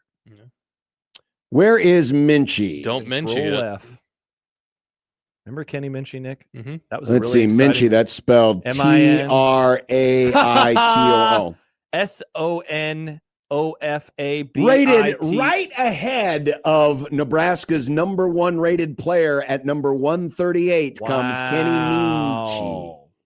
Sad. So Minchie just ahead of Tree Babalade on the overall top 247. Sad. Yeah, and that's it. Mm-mm-mm. I don't believe there weren't any other major Huskers that transferred that would have ended up on this list. Right? Do we know? Just Control F Nebraska and we'll find out. Well, but they it's do it by the logos. logo, Yeah, so never it mind. makes it a little Control different. F a block N. Do we know which school had the highest amount of transfers on that list? Like, Well, I mean, LSU literally had 3 of the top 7, so they're pretty good shape. LSU is going to be expected to make the playoff, Nick. As far as I don't think it has the school status position. Yeah, it does not have that. So there you go. So Nebraska got 5. Awesome. Is there one last thing we haven't seen or heard about yet? Nope. Yeah, somebody said, Mike said a few minutes ago, this is like the Jack Mitchell 5 o'clock hour. This is like the whip around. What's wrong with that? Nothing. I didn't. Again, Sometimes it's just nice to give everyone a little bit of taste of everything. We started with 100 days to college football. We went into some baseball. We veered back. We went to basketball, and we veered back to football. By the way, I'd say we covered them all. Jed made a AI 100-day countdown, and I'm noticing some wrongness on here. Wrong things from the AI. USC has a Big 12 logo patch. as does, who is another team? Oregon has a Big 12 logo patch on their uniforms. It's on almost this. like using AI is worse than just making something on your own. Just a little off on. And Utah has a Pac-12 logo. Just They're in the, learn a skill and make it on your they're own. in the Big 12 now, Nick. People forget. You know People what's do not forget. AI? This. Beautiful. Yeah, Absolutely it looks awesome, beautiful. John. I will always commend anybody who makes something that isn't AI, no matter how crappy it might look. Good job, John. On You your know crap. what? Don't care what you think. Don't care what you John, think. this is good slop. I only care that you have fun with your NBA playoffs, and that can happen with Underdog. Yep. Guess who hit on his parlay yesterday? That would be yours truly. And tonight, we go back to the East. Tonight, here's what I got. I have Evan Mobley, higher than 13.5 points. Ooh. Carl Anthony Towns. Those of us in the East, we call him Cat. Lower than 17.5 points. And Big Jim Harden. Are you finally going lower on him? Higher than 16.5. I actually did a Idiot. teaser on him because the nice thing about this is you can adjust. You can adjust. And I actually, his total was at 17.5. I actually bumped it down by a point Well, that's smart with him. and went higher. Might as well bump it down by like 4 points.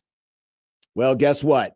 With Underdog, you can play it right here in Nebraska. You can download that Underdog app today, play it in Nebraska, and with our special offer, you can get $50 in free plays so you can jump in on the fun too. The promo code John is 1620 the zone. You can score the aforementioned $50 in bonus entries when you play your first $5. The promo code once more 1620 the zone. Underdog, make picks, win money. Must be 19 plus and present in Nebraska. Terms apply. See assets.underdogfantasy.com for details. Concerned with your play? Call 1-800-MY-RESET or visit ncpgambling.org.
We got to pour one out. Last night, LSU lost. Oh, no. And their string of 13 straight NCAA tournaments a year after they dogpiled in Omaha is over. Pile. That's sad. Pour one out for LSU. But that proves, like you said last segment, that new seasons are indeed new seasons. Well, yes, they are. Things can change. Wherever we be, we be. But that wasn't the biggest story in Bayou Country yesterday. Because guess who's coming back to LSU football? Go Tigers. That's right. It's Ed Orgeron. Friend of the Grum, Ed Orgeron is back. Unbelievable. He has been rehired by LSU to be an assistant. He won't be one of the full-time assistants, but he'll be a defensive analyst assistant to recruiting and defense. Yeah. He is, of course, very well known for his recruiting. Now, he was fired because of losing, right? It was not.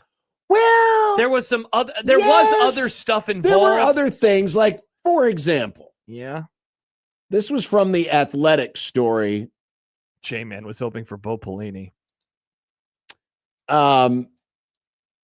Talking about his off the field behavior. The behavior created messes for him. This is reading from the Athletic at the time. Like the time Orgeron pulled up to a woman at a gas station wearing exercise attire. "Hey, you look like you work out," he said, according to multiple sources. "We could work out together." The woman then informed Orgeron that she was married and pregnant, to which he responded, "Why does that matter?" You're doing a really good Ed Orgeron impression. That woman was the wife of a high-ranking LSU official. Man. Woof. Word of this reached the LSU Board of Supervisors, the collection of prominent LSU attorneys and business owners appointed by the governor who make it the most important decisions at LSU. And, of course, it reached LSU Athletic Director Scott Woodward. Not great. Not great. Tough look. Allegedly, something similar happened with a former Nebraska assistant coach and a prominent booster's wife. Yeah. And now I believe they might have done the deed. Allegedly. Whoa. Allegedly. Not saying any names, though, Nick, about who this is, so I can't get sued here. So I knew that there was something off the field. Oh, yeah. Because, like, Les Miles had some, like, stuff that he got in trouble for as well at the end of his run. But, man, like, anybody can come home these days. Will Wade came home. Will Wade came home now to at the Orgeron, same school. This athletic department. Scott Frost came home. Oh, he did to go back to UC. This athletic department is How are they doing? They just don't care. They really don't. You're kind of allowed to do with whatever you want to do. You can do anything you want down there. You can be as shady as you could be. You could have left on bad circumstances, but by God, if you can do magic with, especially with a guy like this and recruiting, yeah. I mean, if his recruiting lines are any better than his pickup lines, he's known as one of the best recruiters of all time. So he must have some game. Do you think that's pretty good game? And I'm pregnant. What did he say? Why does that matter? That's a pretty good line. Do you think that line, like, that's just his generic line? Because, we could work out together could mean, hey, you could work out here at LSU or, the other thing. Maybe he just does that all the time. You want to play for LSU? You want to come and play with me? I'm shirtless. Good for you, Ed. John writes, at least Orgeron was away from LSU for 4 years, unlike the Virginia Tech head coach that was fired and then immediately hired by Franklin right back at Virginia Tech. I forgot about that. By the way, before we go to break and bring on Robin Washut. Hell yeah, nice getting it. I have discovered this is video we've never had before. Oh.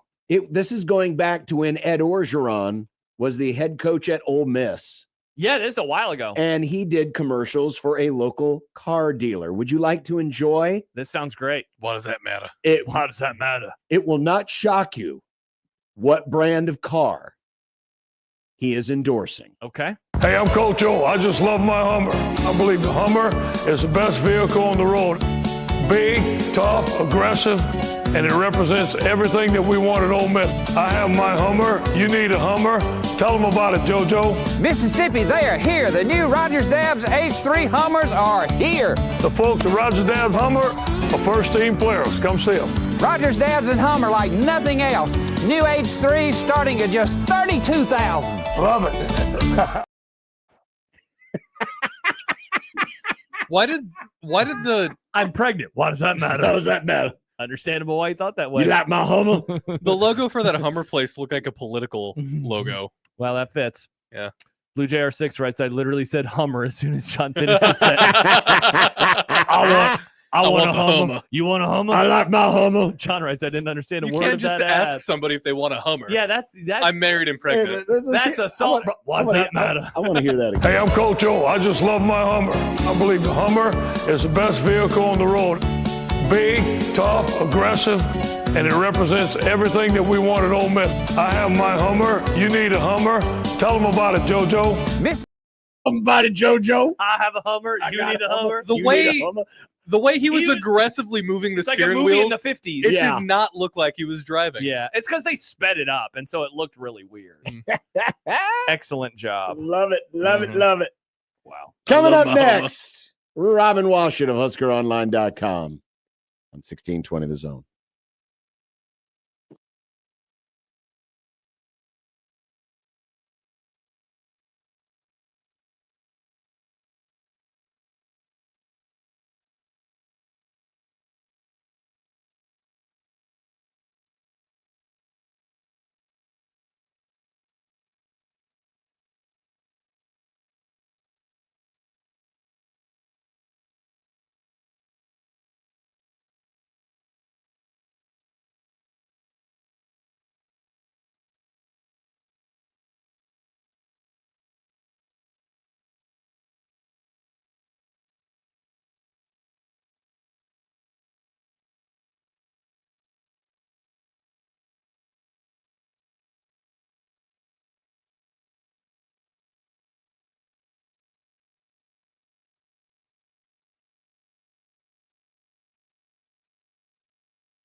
Purdue is up on Iowa 3-1 in the 5th inning, but the Hawkeyes are threatening.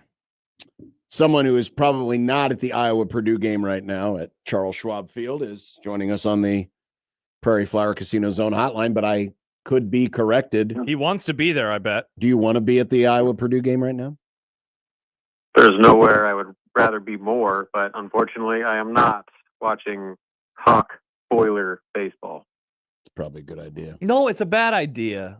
Who wouldn't want to be down there watching some ball? Well, judging by the attendance, about Everybody in the at least world? 23,000 people. At least, yeah. At least. Minus 10. Something like that.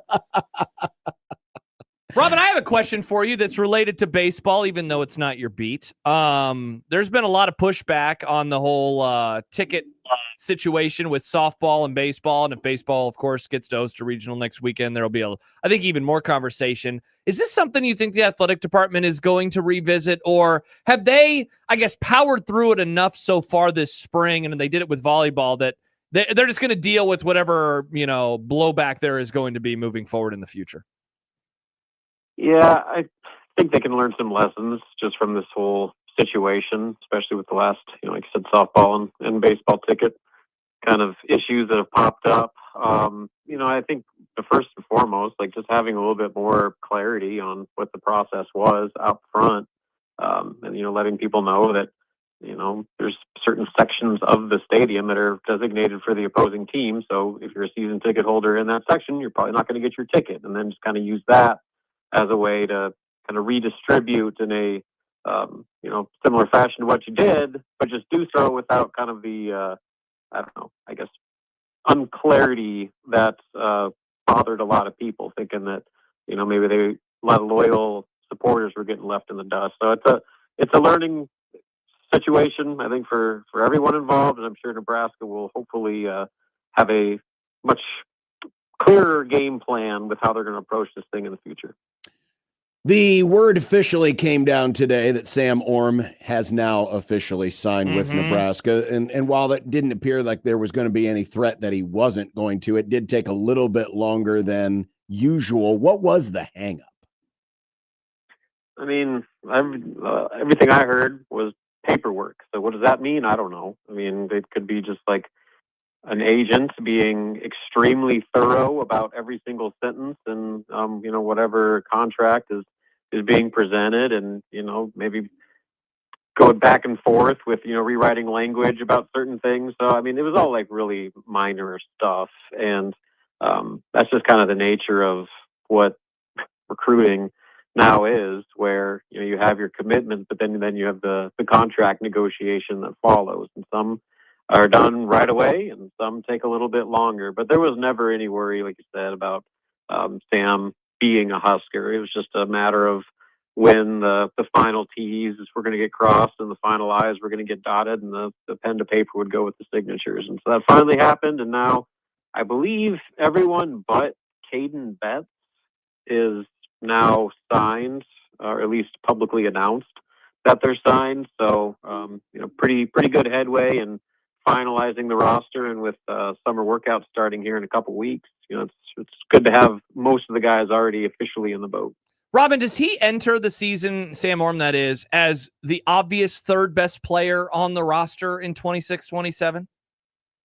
Yeah, I mean, for me, he's there. And I always go back to like who the priority portal recruit was, and Sam was right up there. He was their first commit. He was one of their first visitors, and a player that was identified, well before the portal opened as a priority guy for this class. And so, that to me kind of says that there's pretty high expectations, because you go back a year ago, Price Stanford was the same way, where, Fred, Price was his guy. And that was the first visit, first call, first commitment that they made when the portal opened, when they were down in Vegas at the Crown, and it ended up paying off, as we all saw. So I think that, we'll see if first team all conference is in the realm of possibility there. But I do think that there's a pretty high bar internally set for Sam Orm, just because of the way that they think his skill set could thrive in Nebraska's system. So, yeah, I don't think it's unfair to put him right in that conversation with Price, Braden, and then Sam as maybe some of the most valuable, more critical pieces of the roster going into the season. Robin Washut joining us on the Prairie Flower Casino Zone hotline. Troy Dannon did a interview with Heather Dinich of ESPN when they were at Big Ten meetings this week. And the quote that's getting the rounds here today from Troy Dannon, because he was asked about, Matt Rule and contract extension and the patience that's necessary. And Dannon said, quote, "One of the things Nebraska has done that's harmed itself has been quick to react when things didn't happen soon enough, instead of giving someone a chance who is by definition a program builder the chance to actually build a program. That's different than inheriting a program that won 10 and then winning 11 the next year." Saying that Nebraska has been a little quick to react when it came to changing out coaches. Interesting comment, given, the coach that, granted, Dannon hired neither of them, but the coach that was replaced by Matt Rule, a lot of folks thought Scott Frost was given a lot of time. Mm-hmm. Yeah, and I get why he's saying that, and it kind of sticks with the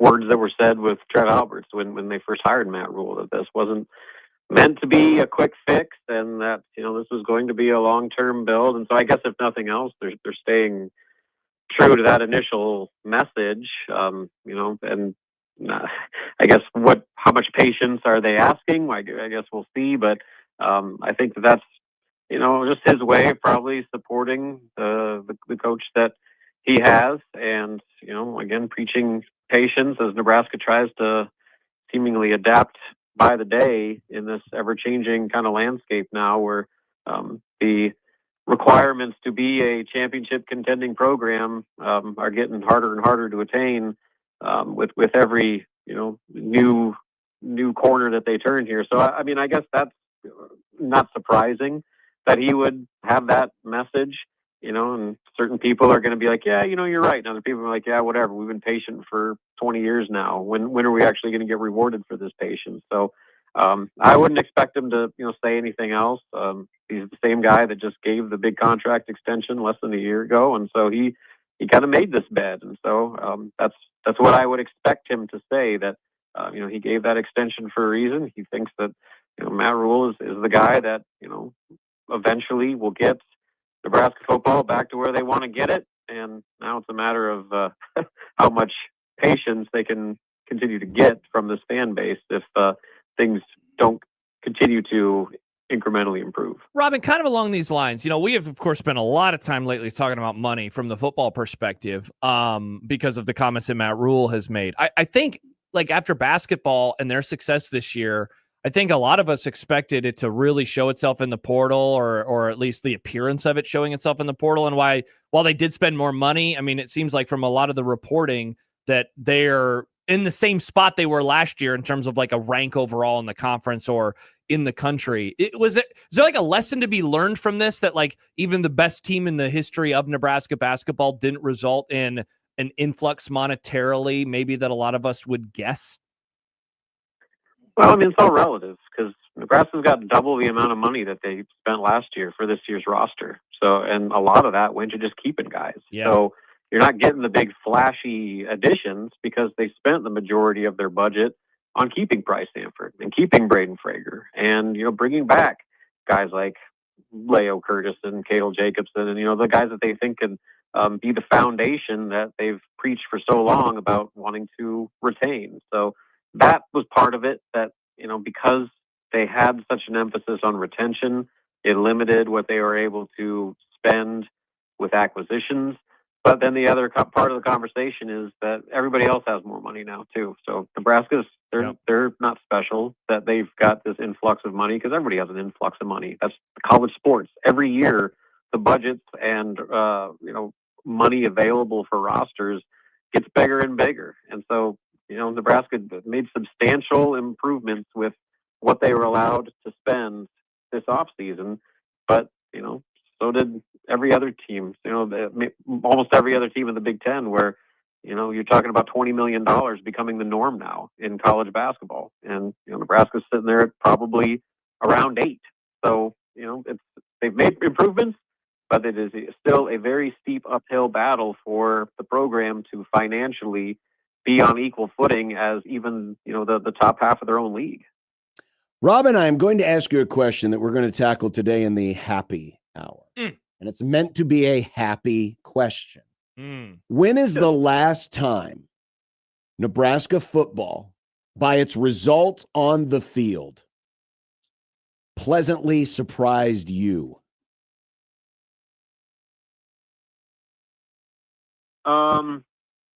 Probably the win against Wisconsin, where they finally clinched bowl eligibility and kind of beat the brakes off Wisconsin.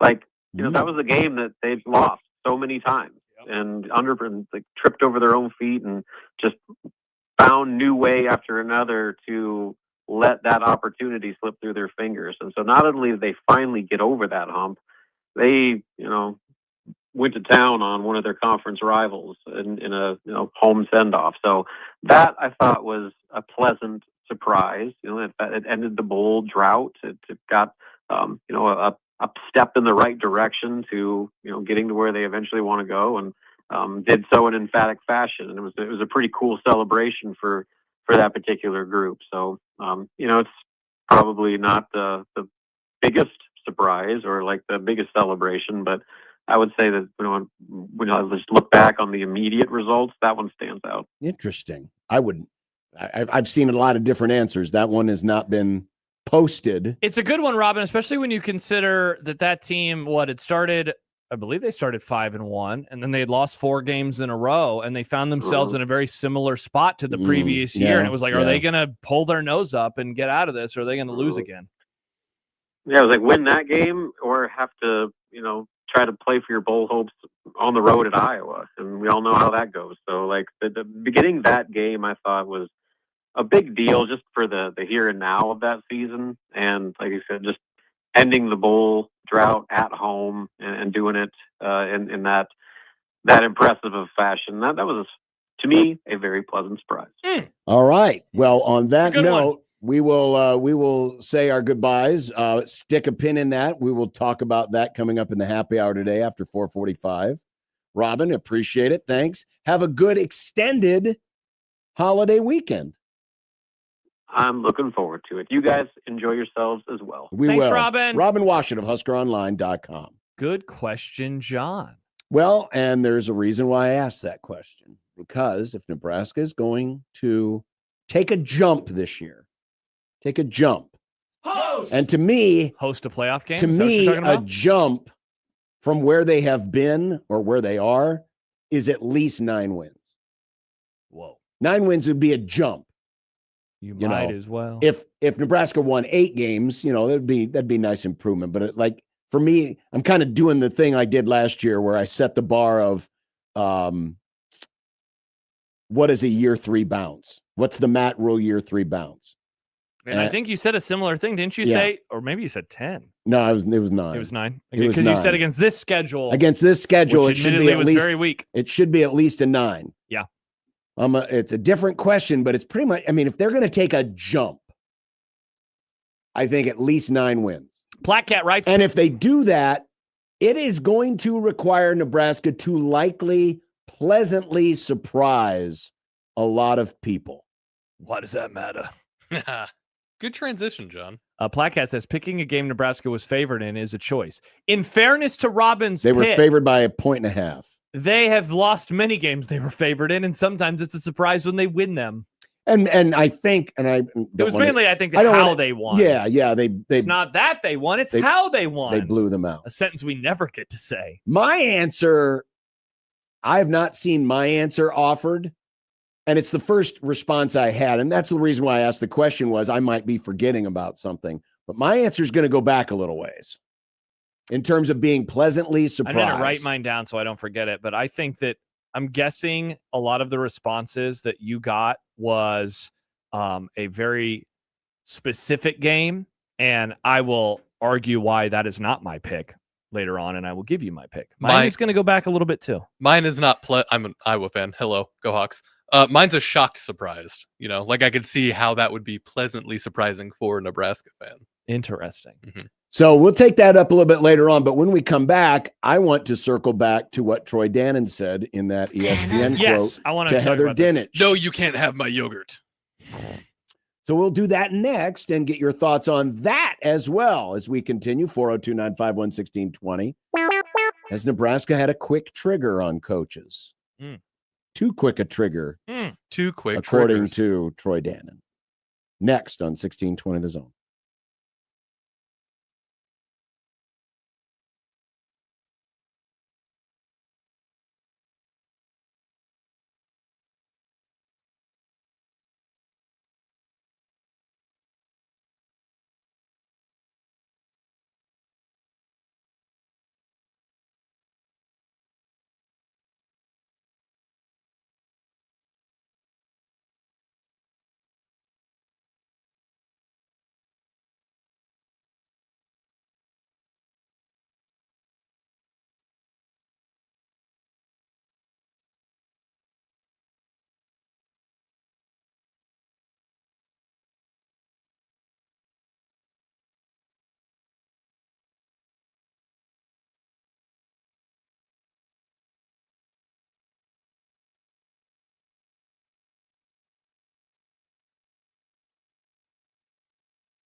Don't forget, we got a brand new app. We're still tweaking it a little bit, but I'll tell you, it instantly goes right to our audio as soon as you bring it up. You don't have to jump through any hoops or anything. It instantly starts playing audio, and then eventually, is the video side working yet? Not yet. Not yet. We'll get there. Well, eventually we'll have the video. You'll be able to click over to a tab and go straight to our video and podcasts, and there's news feeds, there's sports news feed. There's a lot of stuff on there, and it's very simple and easy to use. Go download it today. We call it 1620 the app, but just search 1620 the Zone in your app store. And you'll be good to go. Or for some of you who already have the original app, I believe you're given an option to update to the new app. I did. That's how I found out about it. I got a push notification that said, feel free to update. And I did. Go. And I deleted the old one off my phone. So it's also in the App Store. You don't have the old one anymore. Yeah, John. Yeah, I know. I'm just reiterating. Yeah, it's in the App Store. Just search 1620 the Zone. So, interview done this week at Big Ten meetings in their posh little playground. We need to stop spending all this money, this wasteful spending. Meanwhile, while we stay at a $700 a night hotel on a cliff in Rancho Palos Verdes. Yeah. I mean, that's 3 words. When you got a town that's got 3 words, you know that there's some elitism going on here. Let's build a new part of Omaha and call it Rancho Omaha. See, when a person gets 3 names, you know they're an assassin. But when a town gets 3 names, John you know Wilkes it's Booth. very, very posh. Exactly. Yeah. But Troy Dannon told Heather Dinich of ESPN. Would you like graham crackers or crushed Oreos in your yogurt? No, Nick, that's not what he said. One of the things Nebraska that has done that's harmed itself has been quick to react when things didn't happen soon enough instead of giving someone a chance who is by definition a program builder the chance to actually build a program. That's different than inheriting a program that won 10 and then win 11 the next year. It's hard, especially when Matt walked into a program that hadn't been to a bowl game in 10 years. By definition, that's one of the bottom end of the Power 4 programs he walked into. I think he's done a great job getting us from A to B. The next hurdle is C. Now, I don't have the exact question that Heather asked, but I'm guessing it had something to do with, giving Matt Rule the contract extension. Because that's the paragraph before. Dannon gave Rule a 2-year extension. Dannon said he made the decision because it's moving in the right direction after she wrote. I'll just read this paragraph. Dannon gave Rule a 2-year extension last October when Rule was reported to be a candidate for the head coaching job at Penn State. But Dannon said he made that decision, quote, because it's moving in the right direction, end quote. For the first time since 2016, the Cornhuskers finished with a winning record during the regular season at 7-5. Yeah, and I'm like with you. I would love to know the question because, and please don't take this as a negative way. The answer is a little defensive in that, like, hey, he's taken us here and now it's going to be the next step. But there does seem to be this like negative tinge to it a little bit, where it's not like just a totally happy question. Why are you talking about firing coaches right now with Rule and his success, right? Like, that's why I would love to know what the question was. But the quote at the heart of it is that Nebraska harmed itself because they were too quick to react when things didn't happen soon enough. Theo says Dannon likely referring to Riley.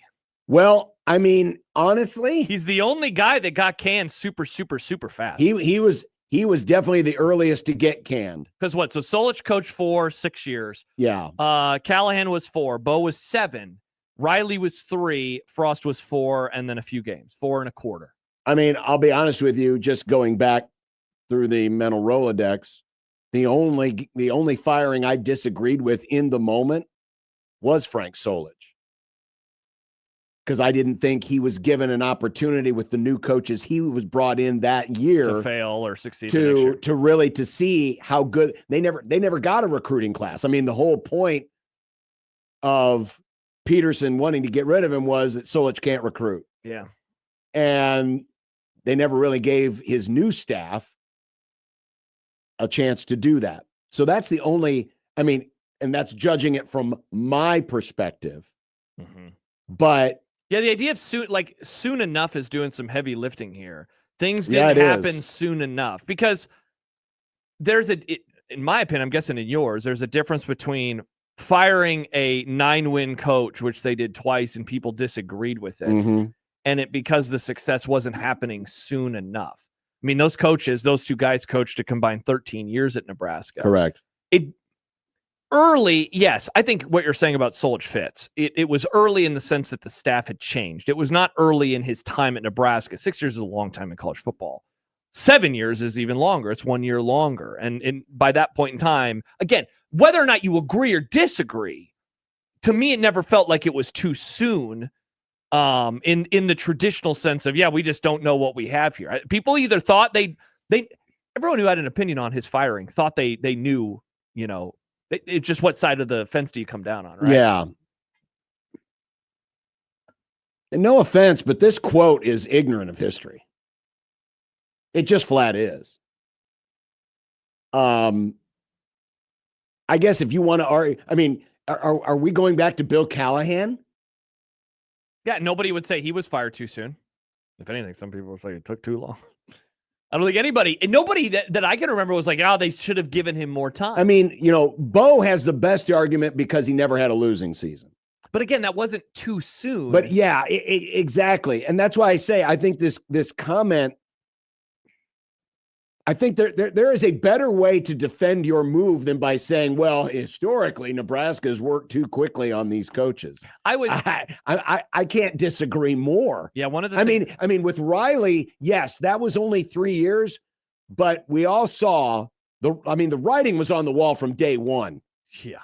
And then the writing was really on the wall by the time you got to October. And then when you got to October of his final year and the boss was out, that was a 2-month death march to the inevitable. And there was no chance. Mike Riley would have had to pull off the heist of the century to be able to maintain his job. After his boss had been fired, and we already know the dysfunction that was going on. Think about what Moose did in that department anyway. Think about what Moose did after that. He was going on radio shows. He went on Game Time with Nick Baugh and gave a long answer about his love for Scott Frost. And it's like, wow, that's which was interesting because that happened before the meeting in Philadelphia. Yeah, and yes, the pay meeting where his wife was like, honey. Remember, and this is not to pick on Sipple, but one of the things that Sip has often talked about is like at the end of the Bo era with Eichhorst was never supportive. He was never publicly supportive of him. It's like, okay, what did Moose do then? I mean, he gave him the rope. Yeah. He's like, enjoy this. Yeah, to take that, again, one of the things that Nebraska has done that's harmed itself has been to react quick to react when things don't happen soon enough instead of giving someone a chance who is by definition a program builder the chance to actually build a program. I mean, I'm trying not to be pedantic with it, but I'm obviously with you. That's not true. It's not. I would say the way that I would describe it is, I don't even know if is rash the right word. They made a rash decision. It's not that. It was, they didn't, you know what it is? The people who made the decisions didn't like the guy. That's what it was. Sure. It's like a combination of personally, they didn't like them and they were not reaching certain standards. But if anything, and I'm guessing this is where you were going to go next, this program has given guys a longer leash than I think you would realize, or maybe than we talk about. I mean, Frost especially had a long leash. He had a very long leash. He lasted 4+ years, and his best year was a 5-7 season. If that's not, and look, I know extenuating circumstances. I understand it. Frost was a different story entirely. But they gave that guy every opportunity to succeed. John writes in on the text machine, 402-951-1620. Dan is trying to justify the asinine extension. Doesn't some of this seem to be like I used the word a few minutes ago, I'll say it again, a little defensive. Well, of course it is, the last few months. because let's face it, a lot of people, and this is kind of what got the ball rolling on all the recent conversation anyway, was a lot of people zeroed in on the Rule contract extension and said, why did these guys do that? A lot of national folks. We talked about it, That's true. With a couple of columns that were written, with a podcast that was recorded, that, wow, these guys really, why did they need to do this? Yeah. And so I think that's part of where Dannon is coming from. The problem is that answer and the action that they took, they did not need to extend Matt Rule. If Matt Rule were still on his current contract, he would still have 5 years. 5 years left on it. 26, 27, 28, 29, 30. So if there was no contract extension at all, let's just pretend that October never happened. He'd still have 5 years left on his deal, which is a normal length for any, like, hey, I want to recruit and I want to tell them, even though everyone's going to transfer anyway. Exactly. But you could have gone into, if nothing happened, if they would have approached the recruiting class with no 2-year extension, Matt Rule could have said to a recruit, and this would not have been a lie, if you come here and you don't leave, as long as I'm not fired, I will be here. Or I don't leave, I will be here. Sure. Because my contract, it's defined as such. Exactly. It would have been better suited if Dannon would have said, generally speaking about college football, the lack of patience. Yeah. Because in my opinion, I think Nebraska showed the appropriate amount of patience in every preceding circumstance that preceded the hiring of Matt Rule. Riley, again, was not Mike Riley and Bill Callahan are probably the best two recent examples. And we all knew that neither of those situations were going to be allowed to continue because the guys that hired them got unceremoniously kicked to the curb mid-season. I mean, we talked about there was no it. chance those coaches were going to stay. There was, even if Osborne wanted to keep Bill Callahan, I don't think Callahan would have stayed. We talked about it, whether it was this month or last month when the whole toxicity thing popped up. That's why, like, I could not have disagreed more that this is the most toxic time. It was way more toxic on day one when Callahan got hired, and day one when Mike Riley got hired. It was an entirely different situation. And you're right. So, like, I think some people probably hear that and think, John, you're saying something ridiculous. I don't think you are. Now, I also am with you. I thought that it was the right move to fire Riley when they did, and it was the right move to fire Bill Callahan when they did. I don't think, especially Mike Riley, I do not think he could have pulled the nose up. I think that situation was toast. It was absolutely so far gone, and in particular, you mentioned his athletic director was removed from the equation. Could Callahan have worked under Tom Osborne? Maybe. You know, I mean, they had some systemic issues at the time that very much showed itself on the football field. If he brings in a new defensive coordinator, could things have gone? I mean, look, he laid the groundwork for the Bo Pelini, jump start in 2008, 2009, and a little more in 2010 with the roster that he left him. But I mean, otherwise, those guys were in just untenable situations for the most part. And I'm with you. I think that this is, John, the more that we talk about everything and the longer this offseason has gone on, I feel like there is this undercurrent, and maybe it's not even an undercurrent, but there is this frustration about this upcoming season and how there should be stakes. To compare it to the college football playoff and regular season games, you want a game to have stakes. And if the playoff expands, the games are going to lose some stakes.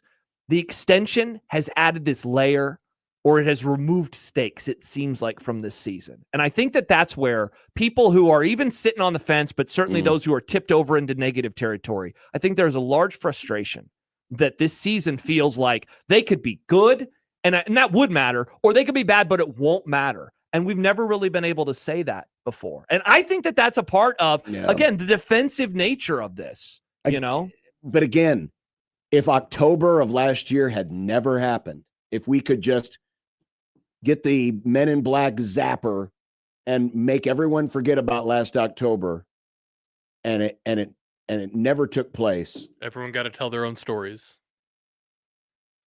He'd still have, as of today, 5 years left on his contract. And Hokie Skirt says something I couldn't disagree with more. He says, as much as we want to bitch about the contract extension, it was the right move. Remember, Matt Rule is besties with the Penn State AD, and let's be real, if they didn't extend him, he'd be at Penn State. No, he would not. No. They were not going to hire him. Every report that has come out said they weren't even interested in him. Has said that was never happening. Yeah.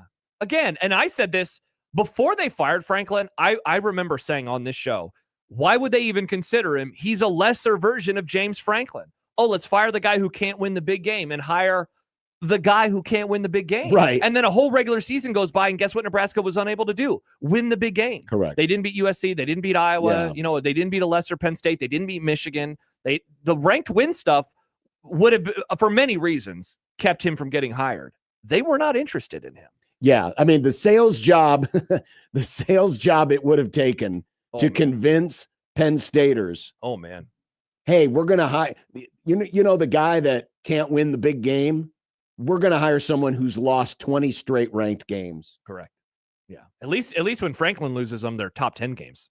You know, so there really was not that big a threat. Yeah, and I get it. A lot of this is in hindsight, right? Maybe in the moment it maybe felt like more of a threat, and you roll the dice. But now in hindsight, and unfortunately, we do have the benefit of hindsight. It looks like a panic move. Mm-hmm. And now you're stuck in it. And by the way, this whole segment is not to say, oh man, Matt Riley's on, or Matt Riley. Wow. That was a Freudian slip. Mm-hmm. Matt Rule is on a hot seat. No, he's absolutely not. No, I mean, that's the point of this conversation. He's not on the hot seat. But the point has been using Nebraska history against it when Nebraska history really hasn't spelled out that they acted too quickly or they harmed themselves by acting too quickly, because there were some untenable situations. Very much that so. were just not going to, they were not going to fix themselves. No. Here is Lane on the Prairie Flower Casino Zone hotline. Good afternoon, Lane. You're on the zone. Hey, John, Josh, Mr. Nick Grimm, how we doing? What's up, Lane? Good. Hey, it's going well. Hey, you know, I can see where Dan is coming from. I mean, what else do? I mean, you know, Robin Washington kind of touched on it. He's just kind of like, that's kind of a subtle sales pitch for, you know, a guy that he's extended through quite a while with this contract. My thing is this, the fans are in, but we have seen 3 years of Novembers under Matt Rule where a team, and I don't want to say they implode, but it's not good. So like when that happens at the end and where fans are left scratching their head, it does lead to some impatience about answers about how we can get better. Mm-hmm. And, you know, Matt Rule likes talking about players and likes giving out these little slogans, and he likes going to events. And I think what fans want we want to see a plan implemented. It's kind of weird what I'm trying to say, but it's like we need it. You know, Jason Peters said some things a few weeks ago on another station, and he's right. We don't need to be talking about the season in general or how great this player is playing. We need to talk about the process, and we need to take things as a team. Nebraska needs to take things game by game by game. And I want to see if they can do that this year, because I think it would really help them out. That's what the fans' lack of patience is right there. Lane, appreciate the call. And here is where I do empathize with Matt Rule. Because going back to Dannon's quote, you know, someone being a program builder. Rule walked into a moment in time in college football that was extremely changed from the one he left a few years earlier. And while he came in as a program builder, he quickly pivoted off of that. And I think he's still chasing how to balance what he ultimately wanted to do in the beginning with the new realities of the sport. And I remember talking about this in the moment. Can you still be a program builder in this day and age? And that was 3 years ago. And now things have changed even more in 3 years. It's very hard. Right. And so that's where I empathize with Rule, because he might have been, you know, he might have been the right doctor at the wrong time in history, where he didn't have the right tools to fix the issue. And so now he's trying to improvise a little bit and trying to find that sweet spot of, I want to be a program builder. I want to bring guys in here. I want to build relationships and marry that with 1 year and 2 year rentals and people who are more transactional in their, you know, dealings with the school, where it's not about, man, I'm committed to you and I'm going to be here with you for as long as I can be, versus, hey, I'm just looking for a chance to start. I'm looking for a bag, and here we go. And Rule is still trying to balance that. I know every coach is trying to balance that, but with Rule especially, because he talked about it in his opening press conference, he hammered it home, and he drew back on his experiences from Temple and Baylor. I'm a builder. I'm a guy who goes out and builds projects. And doing that in this world is a harder thing to do. Right and coach, so wrong time. It could be. It could be, but I'm willing to sit back and see. Well, I mean, there's no choice. I mean, he's connected for 7 years. But I'm very curious to see if this guy has the ability to be able to marry those two worlds. I was talking about with somebody a few weeks ago, media member who, really is following the recruiting component. Mm-hmm. It was like 3 years ago, and what they were doing, those guys should have been like the base, the mayonnaise, if you will, of this season. Mm-hmm. And a lot of them are gone. A lot of those guys, it was like, oh, that's an interesting get. That's an interesting recruit. Like, all right, let's see how that works out. And now a lot of them are gone. And that was not supposed to be the case. I've made the comparison before, but you're struggling in the NFL, and now college football, it couldn't be more like it in a variety of ways. Mm-hmm. And so in a way, it makes sense, sadly, but I think you put him in any of the other scenarios of Nebraska football over the last 20 years, and I think he works out extremely well, whereas certainly better than current. Yeah, I would say so, because I think what he did back then, having a guy come in and being developed, like think about again what Bo inherited. If that happened today, Callahan has all these dudes. They're all leaving. Bo doesn't get Ndamukong Suh. Ndamukong Suh's leaving. Mm-hmm. He doesn't get Roy Halou. He doesn't get Prince Amukamara. Like, those guys are gone.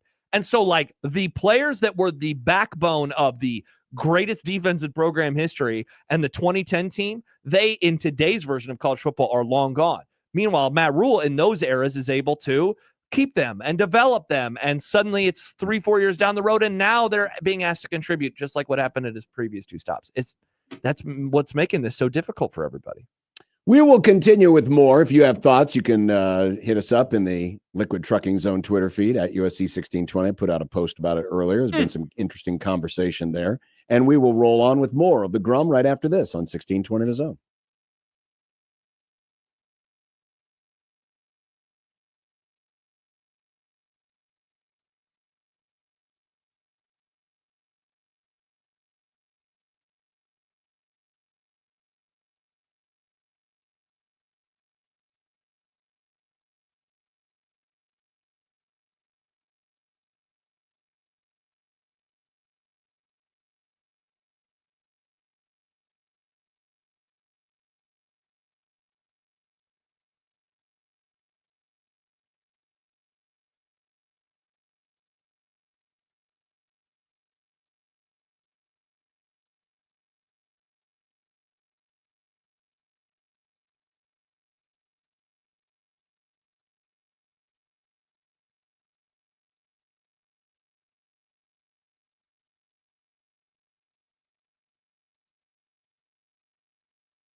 Ball is away. It's an end-over-end wobbler. DeJuan Gross has the catch at the 40. Flag down. 45, 50, 45, 40. Into the 35. Oh, come on. Oh, my goodness. As the dumbass, stupid turn. 35. This portion brought to you today by Dawn, the dishwashing liquid that takes grease out of your way. Now you have to regain your composure. Oh, you don't either. Yes, you do. And by Bold 3 detergent with built-in fabric softener. Our defense coming out and giving up touchdowns on the first drive of the second half. I'm going to lose my mind if they do. That is terrible. Stupid turns to now just talk about the general dumbass stupid that's happening in the world of college governance. The latest, and we probably should have saved this for One Beer Friday so we could pour one out, but RIP, the SCORE Act. It's dead.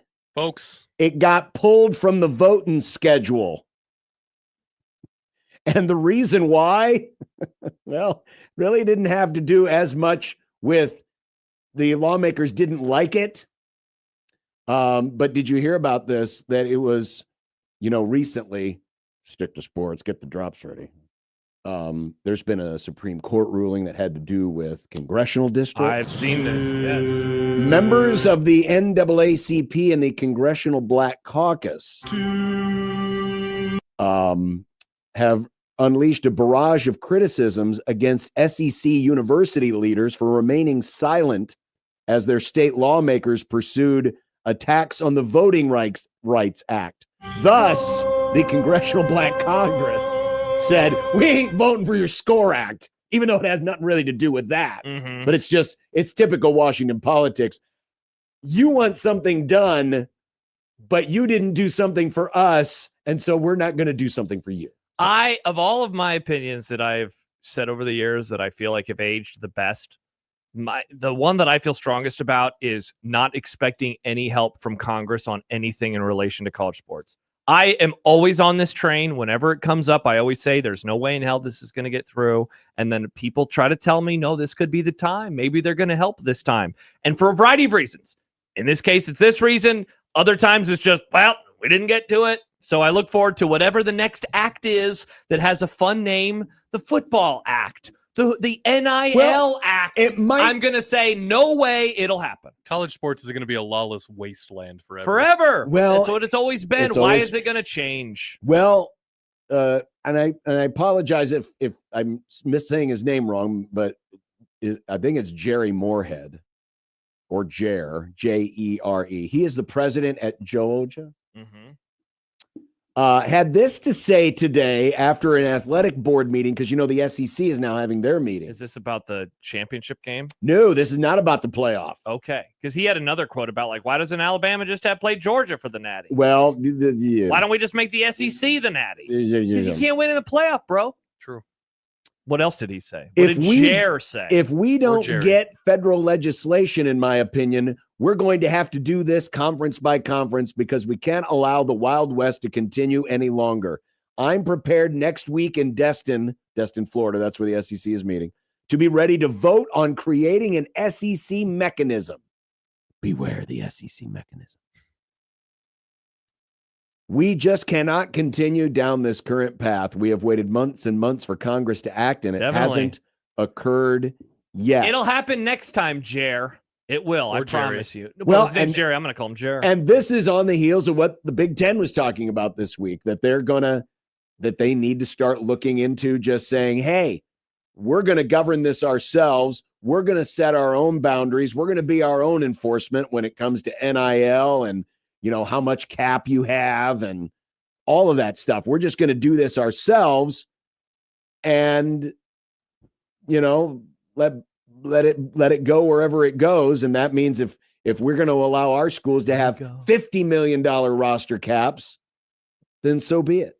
All of this because we thought that players, their version of getting paid would just be doing a car dealership commercial. That is what we thought 5-6 years ago. So awesome. There you go. The latest in the dumbass stupid turns. I feel like this is a nice entry point into another one of our weekly segments. I don't care. Because I imagine a lot of our listeners are thinking, I don't care. Juan Claude says, who would have thought that the Confederate states of the SEC would rebel? They want to secede from the NCAA. They do want to secede. Well, in this case, you have the northern states and the southern states both wanting to secede. Oh, man, a hodgepodge. The Confederacy grows. Confusing. The South will literally rise because now it's in the North. How do you know who to shoot if there's no defined North and South? Wow, Nick wants in a Civil War situation. Could you imagine the Civil War in the 1800s if it wasn't North and South? It was just town by town. Well, I Don't Care is coming up next. Mine has nothing to do with any of that. No, mine doesn't either. I can't wait. I can't wait to tell you how much I don't care. All right. I'm going to scream it from the mountains. All next right. segment. Stand by for I Don't Care next on 1620 The Zone.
I don't care.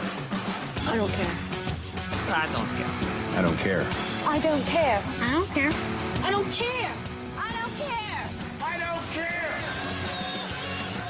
I don't care about Nick using other songs as a bump. You know what I don't care about? like I you don't care. care that ESPN. We got the quad box going now. We got a little SEC baseball, Hell little yeah, Big baby. 12 baseball, some ACC baseball, and I was getting the crud kicked out of it, so I put on the ARCA race. Anyway, I want to watch. I want to get the crud kicked out. NASCAR though. That Adjacent. you know, occasionally they'll to introduce people to the analyst. They'll just put up a quick bio, you know, like John Madden, former Super Bowl winning coach, Oakland Raiders. You know, they just Yeah, like Nick Bob played at Creighton. They just did it for Kyle Peterson. Okay. Kyle Peterson's been working for ESPN for like 15 years. He is the voice of college baseball. They do that for. Yeah, it should say Kyle Peterson from ESPN. They do that for like Charles Barkley on CBS. They shouldn't. It's ridiculous. So wait, what do you don't care about? I just don't Bios? care that they do it. Okay. They shouldn't do it. Oh, that's a weird complaint. I like it. I like learning. I like remembering some dudes. It's Kyle Peterson. Yeah, I know, but some people watch and they're like, "Who's that guy?" Well, then they should have. You know what? Google it. All right, I got my. I don't care. I hate it. You spoiled it a little bit, but you know what? I shouldn't have tweeted about it yesterday. I don't care about where state track takes place. My God, I can't believe that this. I mean, I guess I can believe it's an argument because everyone wants to argue about everything. But my timeline this week has been filled with Lincoln people saying our place is better now, and Omaha people saying we will not leave Burke, not enough room. I heard from somebody last night who was like, no way in hell they could do it in Lincoln. It's a great facility, but it's not big enough. But I don't care. I didn't respond to this person and say I don't care, but I don't care. I don't care. I don't care. John, I couldn't care less. Yeah, if anything, there should be a fight not to host it. So it's like, well, that way we're not putting our people to sleep. No, they stay awake. They think it's awesome. They think it's really cool. But I don't care. Wow. Yeah, there has been a lot of this going on. It has, man. It's the Omaha-Lincoln rivalry. This takes I get me it. back to the 90s when it was a big argument Good between times. Lincoln and Omaha over who should host state basketball. Oh, State basketball should be in Omaha. Where did they want it? At the old whatever the hell it was called? Well, I guess in this early 2000s, right Okay. after the Quest Center, Bring it then to called the Omaha. Quest Center open. I care about that. Bring it to Omaha. Andy says they just spent a ton of money to renovate Burke. Also, it's my high school, so eat it, Crime Town. Well, I'm pretty sure Burke holds more than the new Nebraska. That's track the facility. thing, and that's what I heard from somebody last And night. I know there's a lot of people. The facility that- apparently rocks, and this is not to say anything negative about Lincoln's facility. It's just that it just doesn't have enough room. I care about something this week. Oh. Partially inspired by our friends on Happer and Schaefer. I don't remember when they talked about it, but they for sure talked about it. I care about kids on their scooters everywhere. Oh. Ride a bike. Why are so many? There's gangs of kids riding scooters in my neighborhood all the time. There's multiple kids on one scooter. That can't be safe. They don't wear helmets. Get a bike or put on a helmet. Be active. Are you talking about these Stand on your electric scooter. ones? Yes, they're everywhere. Good take, Nick. So there is a little girl in our neighborhood who has been just tooling around on this little scooter. And I'm like, kids don't ride bikes anymore. Why aren't you? There is There's no way. athleticness. You're just standing there. You're not even burning any calories. Yeah. Ride a bike. Ride a bike. I used to ride my bike all over Manning. Ride a bike. I can't believe that someone would waste the money. Also, on something that's more expensive than a bike. It's like, use your damn legs. It's pedal power. It's good exercise. My little brother called me back at home. He called me and he's like, "Hey, I'm at the park or whatever back home. Do you know if those electric boxes that they use for people plug in their RVs to are on all the time? My scooter died and I need to get back to the house." I said, "No, they're not on all the time. Maybe you shouldn't have driven your scooter if it was going to die all the way across town." I will add this too on an I care. If you're riding one of those things, if you're on the trail, if you're riding a bike, announce yourself, especially to people with dogs. I don't understand these idiot teenagers riding the scooters when people are walking dogs and they don't say anything. Yeah. Banks has almost gotten run over twice in the last week. Come on. It's becoming a problem. I see more and more kids with these scooters. They're getting their own little scooter gangs. I think we need to do something. And they go faster. About this. They go faster than a bike sometimes, and they kind of creep up at it. And they're driving in the street. What? I would be all for this. Motorized vehicles stay on the road. Human-powered things stay on the trail. And never the two shall meet. Sam writes, I watched 20 teens rip e-scooters down Maple on Tuesday at 5 p.m. Insane. That is God. terrible behavior. Yuck. I bet none of them were wearing helmets either. That is terrible behavior. Wow, Seth, Nick, best thing I've heard on the radio in months. Okay, that's a bit much. Incredible take. Move your stupid legs and burn some energy. You are 100% correct. That's the old man coming out of you that I like to see. Just ride a bike. The continued morphing of Nick into MAGA Mick. Nick. No, this is just getting older. I feel like this is a normal take to have. Yeah. To want kids to ride bikes. Oh, I know it is. And to announce yourself on the trail. Right. Say on your left. Do you have anything, John? I have you one care more or thing. I care don't about? care about the Diamond Cup. What's that?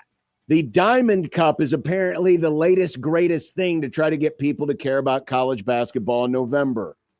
This is an event that would include the bluest of the blue bloods, like Kentucky and Kansas and Michigan and North Carolina. And they would have this in-season tournament. Oh, and guess what? They'd all be neutral site games. Oh, you're mad because Creighton's not invited to the party? Is that why? No, I am so tired of neutral Grandpa. site games. Didn't we do a whole segment earlier about how pumped you are for Vegas? That's pretty I neutral. wasn't pumped for Vegas. I was just explaining the. Well, you participate in that. Oh, is Vegas still a neutral site for Creighton at this point? Not anymore. It feels like a Excellent. home game. You know what? Nick Fair.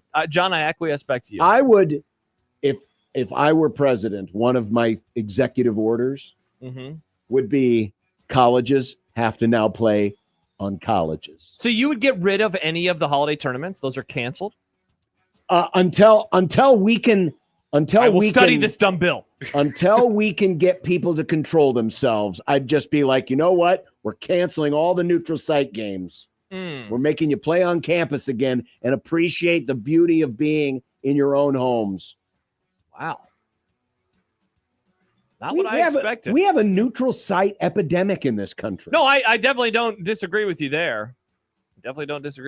We just need to put a kibosh on it for like 5 years to get people to remember what it's like to play. Like this week, I saw that Kansas and Villanova, they're doing a home and home. How awesome is that? That's pretty Villanova gets to play at Allen Fieldhouse, and Kansas gets to play in Philadelphia. Probably at the Wells Fargo Arena, but whatever. At least it's there. Only bummer is that neither team is as good as they were a handful of years ago, but it's still pretty cool. I mean, it's Kansas and Villanova. No, I know. Like I said, it's still pretty cool. I just wish they were a little bit better. They've taken a step back. That's I don't care. That is, I care. Nick, excellent job by you. I've been you. getting annoyed by these e-scooters too. Again, it's not that they exist. It's that they're not announcing themselves and they're just riding in weird places. Very strange.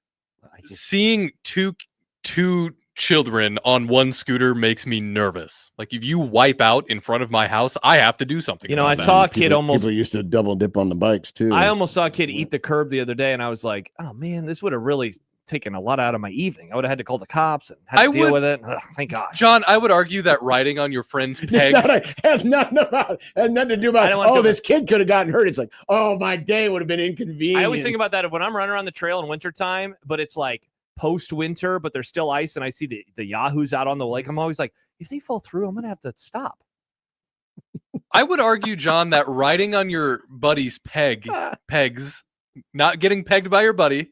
Riding on your buddy's pegs is safer than riding on the tiny platform scooter right behind him and holding on to him. I would agree with that. Nick, what do you think of this from KD? The parents that buy the scooter should be arrested. Well, don't arrest my mom. But maybe they should be. Not John? arrested. I just wear a helmet. Wear a helmet. Announce Well, yourself. at least this little girl who is riding around on her scooter is wearing a helmet. But again, why isn't it a bike? Sam writes, but John, Thanksgiving week Maui is one of my favorite Jays memories. Yeah, and you want to take that away. You want that banned like Nick wants these children banned from society. I just think all across college sports, there's too much neutral site. There's too much neutral site. Mm-hmm. Get We got to stop doing it for a while. Just got to stop doing it for a while. We got to quit it cold turkey. You can take it up later after you get divorced and you have to go back to smoking again. Hey, One Claude writes, John grew up before pegs. Oh, John, did you never peg with your friends? Kenneth says, back when pegging meant riding on a bike with your buddy. Yeah, those are the good old days. If you had a friend whose bike had pegs on it, you're like, oh, hell yeah. No, I think that's dumb. But you know what's not done? The happy hour. And coming up next, happy memories. When was the last time Nebraska football surprised you with a result on the field? Excellent question. 402-951-1620. You can join us as well on 1620 The Zone.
Happy Hour's on the air.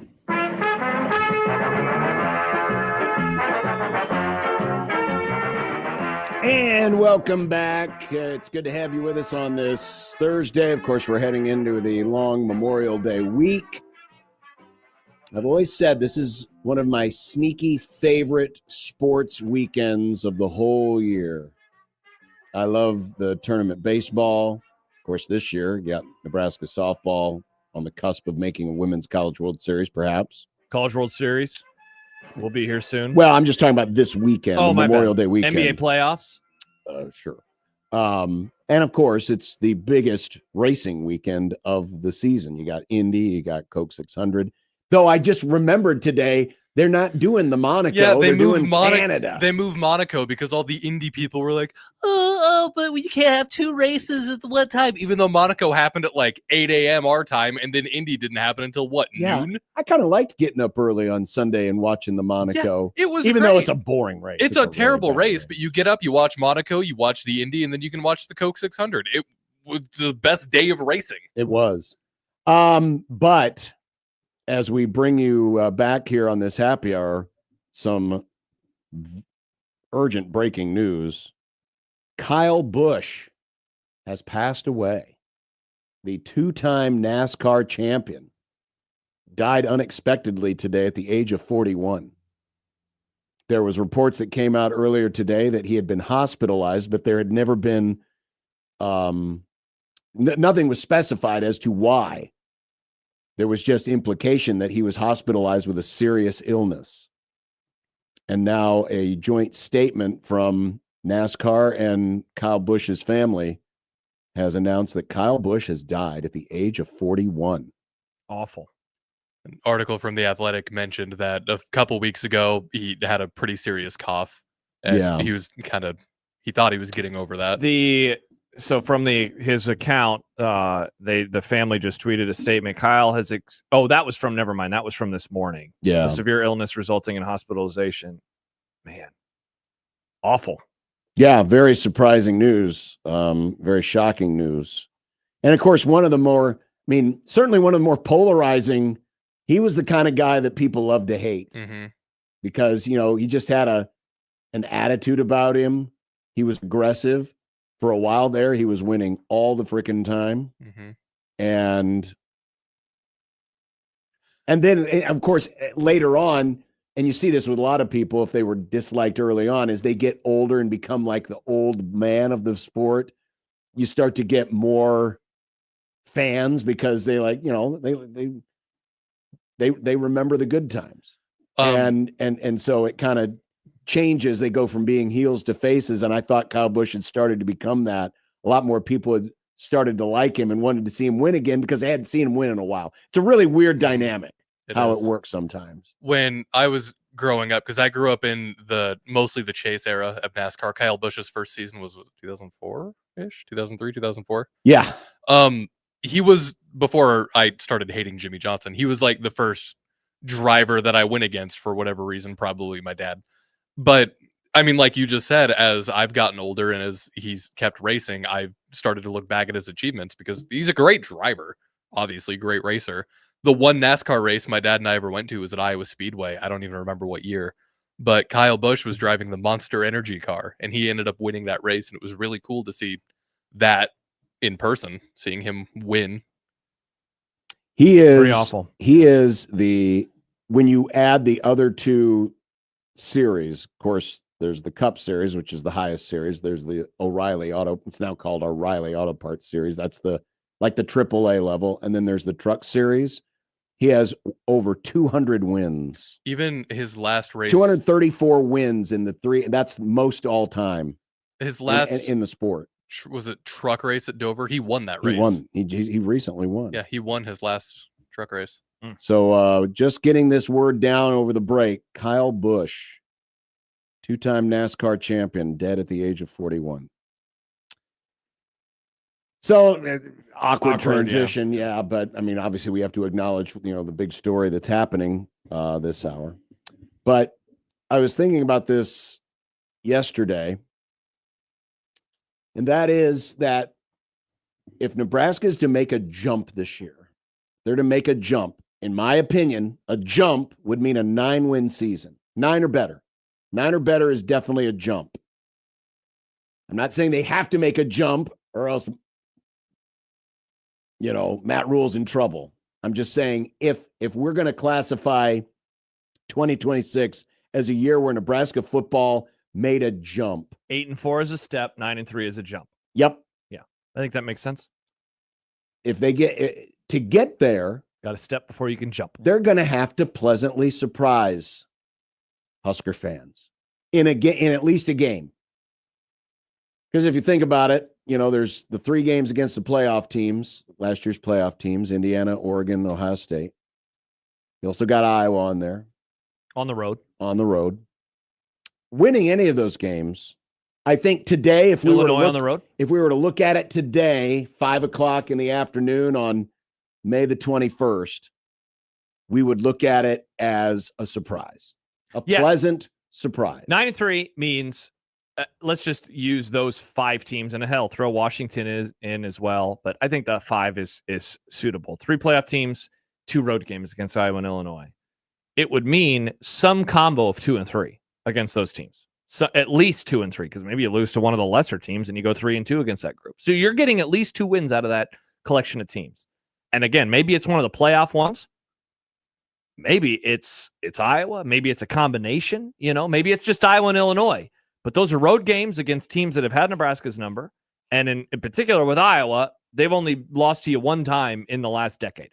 And that was in 2022. And so that would require a road win. I mean, that would be much like that win was. Maybe that's the answer for a lot of people. Maybe that's the last time that they truly surprised us. But it was also lost in the falderall of Rule was hired the next day, and it just kind of has gotten forgotten. Right. So I asked the question today on Twitter, and I ask it now. When is the last time Nebraska pleasantly surprised you with a result on the field? And I told you earlier, my answer,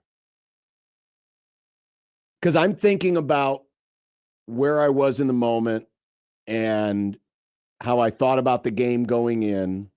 And I get it. It's a pretty broad question. I mean, obviously Nebraska winning on a Hail Mary against Northwestern could be a big surprise, right? Mm-hmm. So the way I looked at the question or thought of the question was, it's a game that going in, I felt like they're not going to win this game. And then they did. And the last time I remember feeling surprised that Nebraska won is 2005 Colorado. The Restore the Order game.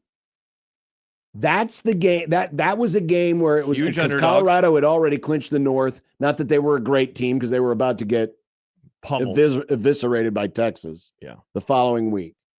But in that moment, with the program being what it is, and where Colorado was, and just the vibes around Nebraska football, because Nebraska football that year, they got pummeled by Kansas.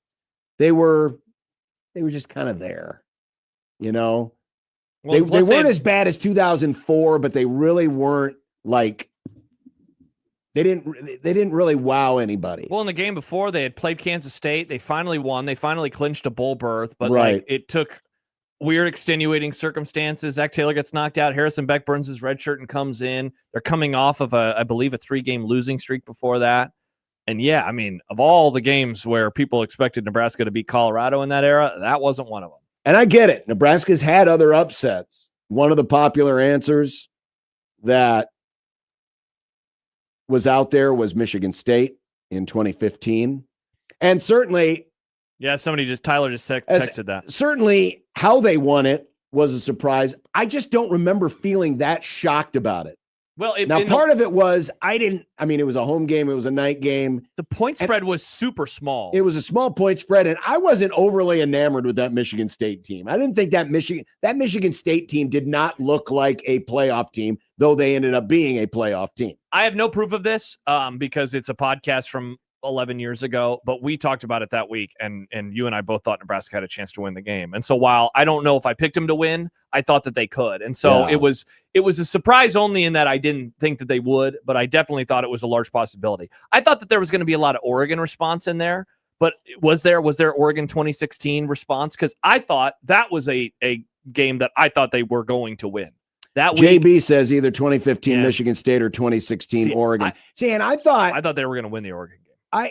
I don't remember being that surprised about that either. Again, that was. And also, I'm trying to put myself into that moment versus now how I look back on it. Yeah. Because looking back on it, that was not a great Oregon team, obviously.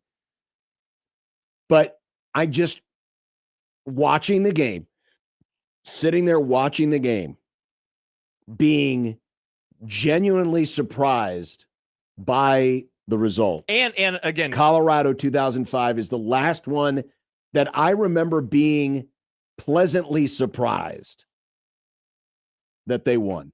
So I'll give you a more recent one before I go to what is my actual answer. The more recent one is the game that I literally just brought up a couple of minutes ago. Are we sure that the answer is not the 2022 Iowa game, given that was mine? That was a terrible Nebraska team. It was 3-8. But again, not a huge point spread. No, it was like 10 points. I don't remember being that surprised by it. And again, now that was one game I didn't get a chance to see any of it because we were flying back from Hawaii. And so wow, nice brag. So we took off and Nebraska had the early lead and then spent the whole time. And I didn't have internet on the plane. Yeah. So it wasn't until we landed in San Diego where I was able to pull up the phone and I do remember thinking, oh, they won. How about that? Yeah. I just don't remember. I just didn't feel that shocked that they could do it. Okay. So here's my answer, because I also, again, and maybe this is just me not remembering well, but I didn't think that it was like that crazy. It was crazy in that they were like dominating and finally, scored some points. 2010 Oklahoma State. And the reason why is 2010 Oklahoma State. This followed the Redout Around the World loss to Texas, 20-13, where Nebraska looked inept on offense. They scored 6 points. They got to 13 because of Eric Haig crazy punt return or kick return for a touchdown. But otherwise, the offense could not have looked worse in that game. Yeah. And I'd been pretty high on that team throughout the first month and a half of the season. I thought that they were going to kill Texas. I think on my college show, I picked them to win like 40-3. I thought they were going to bludgeon them. And then instead they got bludgeoned. And so the next week they're going on the road and they're playing another ranked team. And it was like, wow, I don't think that they're going to be able to get this done. And not only did they win, but to kind of fit with what you're talking about, how they won. Taylor Martinez had his best day as a passer. They score 51 points. If anything, the surprise is the defense gave up 41 in regulation, but they could not have responded in a better way. And immediately I was all back in on let's go. 2010 can turn around and this can end up turning into a really, really good season. Yeah. I guess the only reason that one didn't qualify for Matt me. said the same thing. That's awesome. The only one, because I had seen what they did in the first 3 games, right? They destroyed K-State. They destroyed Washington. That I saw the potential in there. And so I never felt that game didn't feel like a big surprise to me. I thought they could win it. And listen, there have been other games, again, I'm trying to put myself in the spot of going into that game. I thought there's no chance they're going to win. There's no chance that they're going to win. And for whatever reason, and a lot of it was, it was still early in the Callahan era, and it didn't look like the experiment was necessarily going that well. And let's face it, Buffs had a lot of success. And Colorado, and that's coming off a stretch there where Colorado. They were 3-1 against Nebraska in the last 4. Exactly. And the year before that, they had a chance to get to a bowl game, and Colorado, didn't thump them, but weren't really threatened. Jordan says, what about the bowl game against Georgia? Now, again, you don't have to believe me here, but I actually bet on Nebraska to win on the money line. And for me at the time, a very sizable bet. Yeah. I was really confident, and I can't explain why. Maybe I bought into they got to win this one to get to 9. They got to get to 9-4. But that Georgia team at the time was really good, and so when they didn't make it to a good bowl game, I thought, well, they're probably not going to be super jazzed about this one. And so I thought that they were going to win that game. I put my money where my mouth was at the time. And so that one didn't shock me as much. It's hard. It's a great question because it's in a way difficult to answer, because I think all fans deep down, even when they're at their most pessimistic about a game, say, but yeah, it could happen. Like last year for me as a Cowboys fan, the most down I was on any game last season was the Packer game. I thought that Green Bay was going to run them off the field. And Dallas should have won. Instead, it turned into a tie. It deep down, did I even believe it could happen? Not really, not until the game started unfolding. And even then, it still was like, yeah, going into the second half, did I really believe it? No, not really. And so I think that's the fun part about this is it's hard still right now, even in those days in like 05, 04, 03, when they had their rough games, I still always talked to myself, well, they could figure it out. Yeah. But that Colorado game, like, they'd had so much success against them in the last few years. Yeah, this is not a right or wrong answer. This is how you felt. For sure. This is how you felt.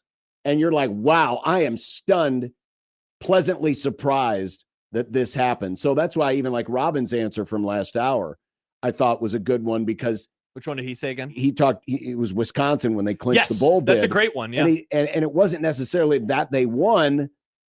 That was part of it, but most of it was how dominant they were when they won, because that was a game that Nebraska always lost. They always lost to Wisconsin, and with a chance to get to a bowl game, they always failed. Well, in this case, they were never really threatened. I think the stat going into that game was that Nebraska, with a 5th win, was 0 in their last 8, 9, or 10 games to get to bowl eligibility.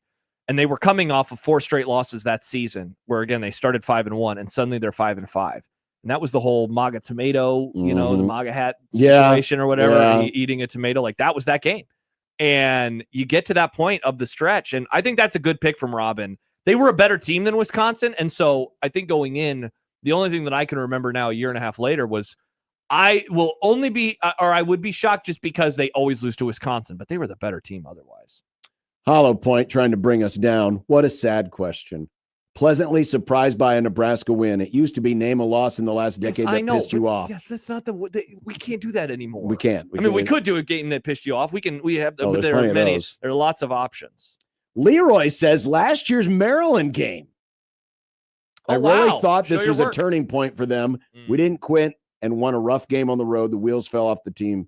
So after that, but we lose this game 9 times out of 10 the previous years. I love that answer because going in, didn't think that they would lose. Inside of the game, definitely thought they would lose. And we've talked about it before, but it took 4 drives at the end and success on both sides of the ball where they needed to get a stop.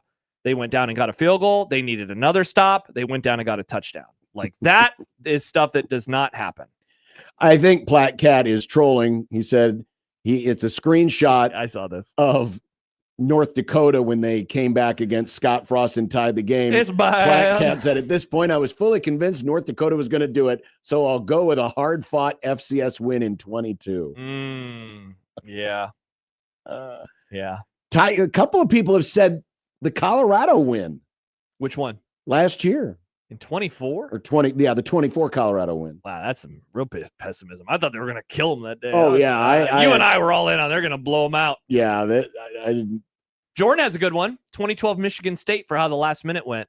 I rewatched this game recently, and I had forgotten that Nebraska had turned the ball over on downs very late in the game before they got a stop, and they got the ball back, and they went right down the field, and they got the game-winning touchdown pass to Jamal Turner. But going into the game, I think I was pretty confident that they would win. But yeah, definitely not inside of it. It's a good question, and you're right. And this is not, this is not to be negative. It's just, if you're going to do this, if you're going to have that breakthrough year, if you're going to jump, you're going to take the jump, they're going to have to, at least today, and I get it, once the season starts, teams could get worse. I mean, who knows? Maybe Iowa just has a really terrible year, and then all of a sudden you get to the week of the Iowa game, and it feels like, the whole heebie-jeebies that people have about Iowa and the curse that they have will be gone because. So hell no, they could go into that game 0-11 and people would still be doubting. Hell, I mean, who knows? Maybe one of these 3 playoff teams is like Oregon 2016. look like gangbusters going into the season, and then the season Excellent happens. point. Yeah, for sure. But looking at everything from today, May the 21st, is what would, I mean, you would, I think, would have to be pleasantly surprised by a result if Nebraska were to win 9 games. And probably 2. Yeah, and maybe even 2. Thinking about it in the moment. And thinking about it from that perspective, if you're someone who believes that they're about to take a jump, like, that's fun. Sure. You're going to pull off a win that you're not really seeing it. I mean, if you're picking 9-3, I guess you're seeing it in some way, shape, or form. But for me, I'd be stunned. And I'd be like very pleasantly surprised. And it's like, what games would that be? Would it be Iowa? Would it be Illinois? Mm-hmm. Would it be one of the big dogs? You know, Dirk Chatelain has talked about it for many, many years, that you have all these teams that get their moment. And I think it fits right now, too, with a lot of the conversation about the 2014 playoff. David Ubben did a story today for The Athletic. 80 different teams would have made the playoffs since 2014. And he did the math. And he's like, yep, it's true. This is the number, 80 different teams. And Dirk has always said, like, all those teams, all those programs get their moment in the sun. They get their 15 minutes, if you will.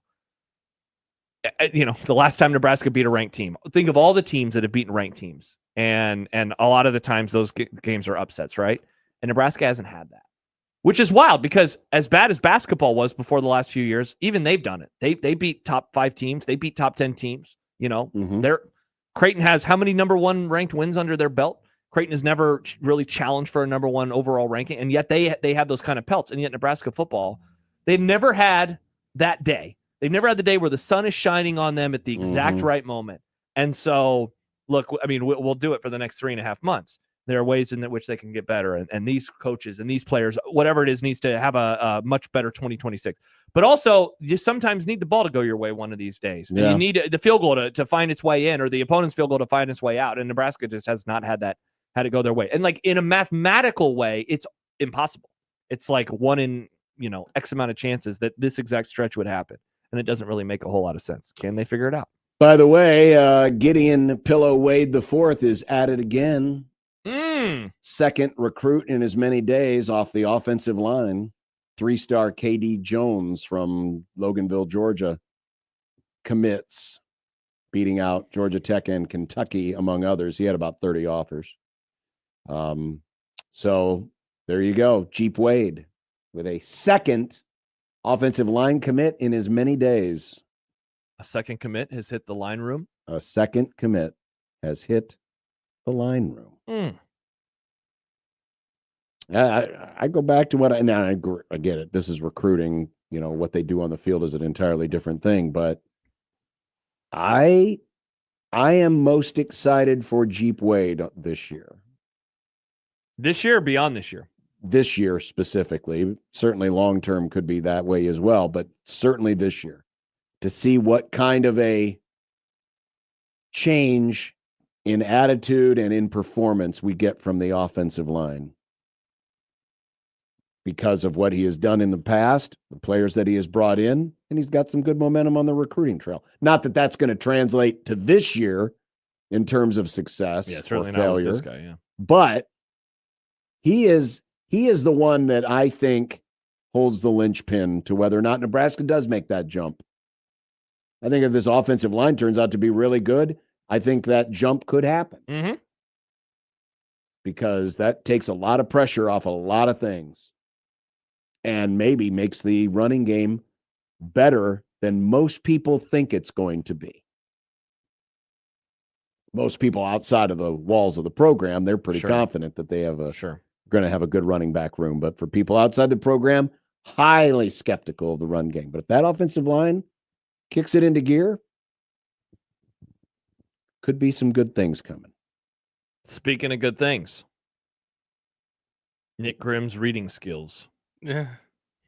I was trying Mid at best. I was trying to be complimentary. I don't take compliments well. Okay. Really? That's too bad. What do we have in content today, John? Well, let's see. Actually, what do we have in content today? What do we have in content today? I'm literally asking. I'll tell you what we have in content. Not in the fun, quippy way that I normally ask. The Spurs are doomed. Oh, wow. Already. Husker softball starts in a few hours. Ooh, already. The Northwestern media cabal is at it again. Uh-oh, what did Wilbon say this time? Well, Wilbon was present when it was said. He was in the room where it happened? We have to reset the marquee. The Cubs? Nick's going to be excited. Ooh. Are we talking about the Canadian Grand Prix? Close. I think I know what this is. You'll find out next. But before we get to that, I meant to get to this yesterday and didn't. Oh. But Kalshi. I learned what a Kalshi was. A Kalshi. Mm-hmm. Did you see that Kalshi put out a list of the top NCAA football coaches of all time? Nick Saban and Bear Bryant topped the list, Newt Rockne, Bobby Bowden, and coming in at number 5, Tom Osborne.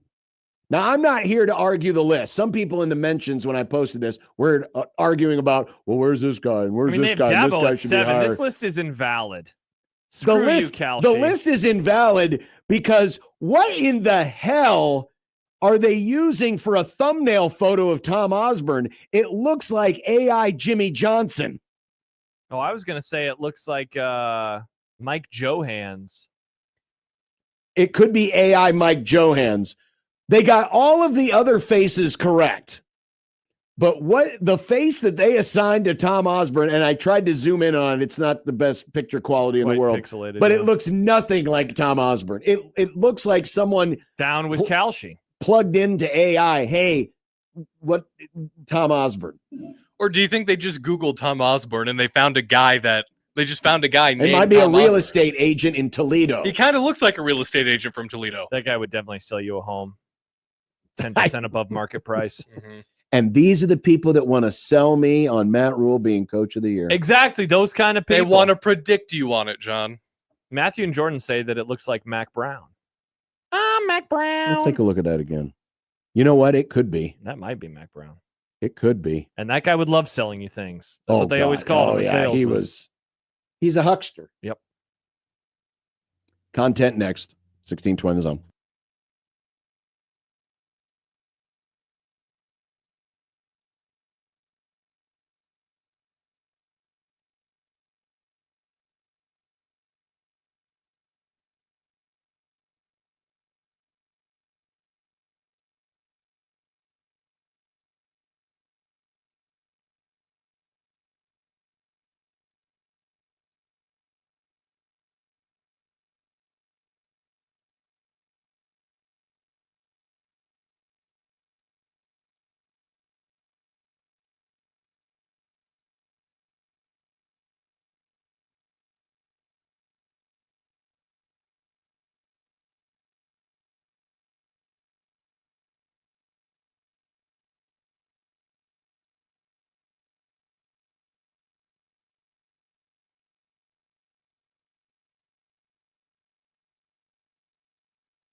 I made you some Unsportsmanlike content. Unsportsmanlike content. Unsportsmanlike content. Content that's unsportsmanlike. Our boy Farron is doing this Miami Boston College I don't believe it. game, Phelan's at the bottom of that pile. and he and Roxy are eating ice cream during the broadcast. We got the big old malt. That is shakes. awesome. By the way, Iowa lost 8-1. Shocking. Yeah. They weren't very good this season. But, you know, it is very good. What's that, Nick? What? Nebraska softball. Oh. They're 2 hours away from the Supers. They're going to pick up a win tonight and get to one win away from the Women's College World Series. I'm going out on a limb here. Oh, you're going to say no. Well, this is the Nice. Ruby Malin, who is from Scott, Omaha girl. She's Oklahoma State's top pitcher. Mm-hmm. I think Oklahoma State wins tonight. I think Nebraska's going to have to do it in 3. Okay. Nebraska's bats have been a little chill here They've lately. been quiet as a And mouse. This might be, if there was a night to get them, this would be the night. I think Nebraska wins it in 3, but I think they have to come back from 0-1 down after tonight. I think they take care of business. I think the bats wake up. I think they score 6 runs and win 6-2. Sounds pretty arbitrary. I mean, every prediction is arbitrary. Who actually knows, unless you're a soothsayer, of which I am not. You know what you are, though? Awesome and cool. Somebody who's been trying to convince us that the Spurs Thunder series is going to be great. So no. Well, San Antonio has already missed De'Aaron Fox due to an ankle sprain, and now their guard Dylan Harper's hamstring gave out last night. Should we put the Spurs to bed now? I think that would be a really stupid idea, but, you know, I work with idiots, so you two will probably put this series to bed. You know, it's possible to I put this overcome. series to bed because it's in the inferior West. Wait, I thought the West was the good conference. No, it's the East, man. Oh, I forget when we get into content that you turn into the East podcast guy. East honk. Yeah. No, it'll be fine. It'll be fine. The game was still close last night for a while. Close-ish. Yeah, but Stephon Castle's not playing I well. He's turning the ball over left and right. I know. And by the way, let's put a pause in just a moment because I want to show this. What is Okay. this? This is a montage of SGA flops from last Oh, night. nice. Watch some of these. Again, he comes to get it back over Wemby. Took the bump. Hartenstein had a body on him. SGA got inside for the bump of the bumpers for the Thunder. SGA got bumped. He'll come to the line. Lucas Alexander smoothly gets to the elbow. By McCain. SGA got it back. Didn't get it. Game by Hartenstein at both ends of the floor. Gilgis Alexander. Oh, clock at 7. SGA gonna pull up again. Why so many people are triggered by this man and this team. He's annoying as hell. That whole team is annoying as hell. Go Spurs, go. I've got a solution. Tell me what you think of this. Ban him from the NBA? No. Okay. Just for flopping in general. Each team gets 2 flop challenges. So what happens, let's say the ref calls a whistle on your team for a foul, and you think your guy was victimed by a flop. You can use a flop challenge, and the official can do one of 3 things. They can either uphold the call and say, no, it's legit. They can say, well, the foul still counts, but it wasn't an egregious, and so we play on. Or, But if the foul still counts. well, that's what I mean. The foul count. I guess the first 2 options are both the foul still counts, right? Right, but the last option, if they determine it's a flop, the foul is wiped off the board and the flopper is ejected Oh, wow. That's pretty hard. out of the game. I don't think I'd go that far. What if the Why not? What if the flopper, you awarded him a foul? And so he got a foul for flopping. The flopping Because foul? I think you got I to would- punish him. Throwing him out of the game, I think, is ridiculous. Yeah, but if you really want to get rid of this stupid I practice, know, but man, that's just, that's, You got to stop the flop. That's like throwing them into the guillotine. It's just a little too much for my taste. It worked out for the French. It did. Before they surrendered. The only flopping I like is the bacon on my plate with my eggs. Floppy bacon. Only bacon John likes is the one that falls to pieces if you set it down a little too hard. John likes his bacon nuked, like with a bomb. Sitting next to that horse's ass Mike Wilbon, Mike Greenberg, one of the Northwestern Metal Cabal, spat out his disgusting factoid.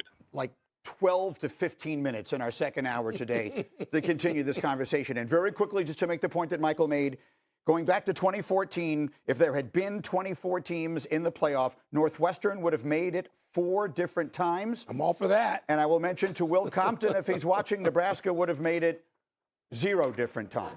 Okay, we continue. Wait, so what are we mad? What are we mad about here? Because Greeny is not a 2014 guy. He said that it would be like the worst thing to ever happen. Yeah, to but he's humanity. taking pot shots because he's being a Northwestern geek sitting next to his fellow Northwestern geek who already wanted to kick Nebraska out of the conference. I'm not gonna be mad about that. If I got mad at somebody for making fun of Nebraska, I would have to change how I operate. So I stand with Greeny. What? Josh Peterson stands with Greeny, trash talking Nebraska. You heard it here first. Next time I do it, remind me that I'm like Greeny. I hope you Party dorks Josh. out there on the scrolls are listening. There's your real enemy right there. Well, yeah. Right there, that guy. Not the guy in the middle, the guy on the other side. Well, Baymont says that I'm an SGA apologist. No, I'm not. I just don't want him thrown out of the game. I said give him a foul. Because a foul. you're apologizing. No, for I'm him. not apologizing. I just think that'd be ridiculous. I want the Stars to play. Well, then don't flop. I agree, but like It's that's as simple as that's that. too harsh of a punishment. No, it's not. Yes, it is. If you want to get rid of flopping, which is embarrassing, yeah, it's embarrassing. It's bad. But throw him out. That's ridiculous. No, Mr. H shouldn't be killed. He needs Okay, a trial. no, we cannot do that. No, SGA is NFL players grab the helmets of opponents sometimes, and we don't demand that they get thrown out. Even Well, that's though not flopping. But it's really bad. It can hurt a guy. It can twist their neck.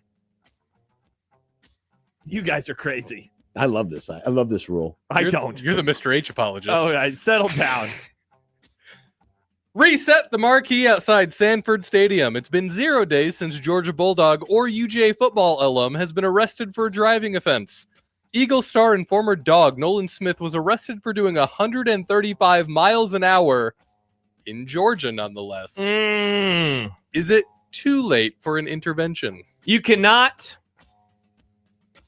How do they keep doing this? Do we know what he was driving? I don't know how that they keep doing. No, that's a good question. I'll look it up. I You don't know know- if we have the vehicle. You can take the player out of Georgia, but you can never, ever take the Georgia out of the player. 2026 Lamborghini. Oh, gross. And did you say, Nick? I just got a text, Mr. H alert. Did you say 135? 135. That is a ridiculous speed.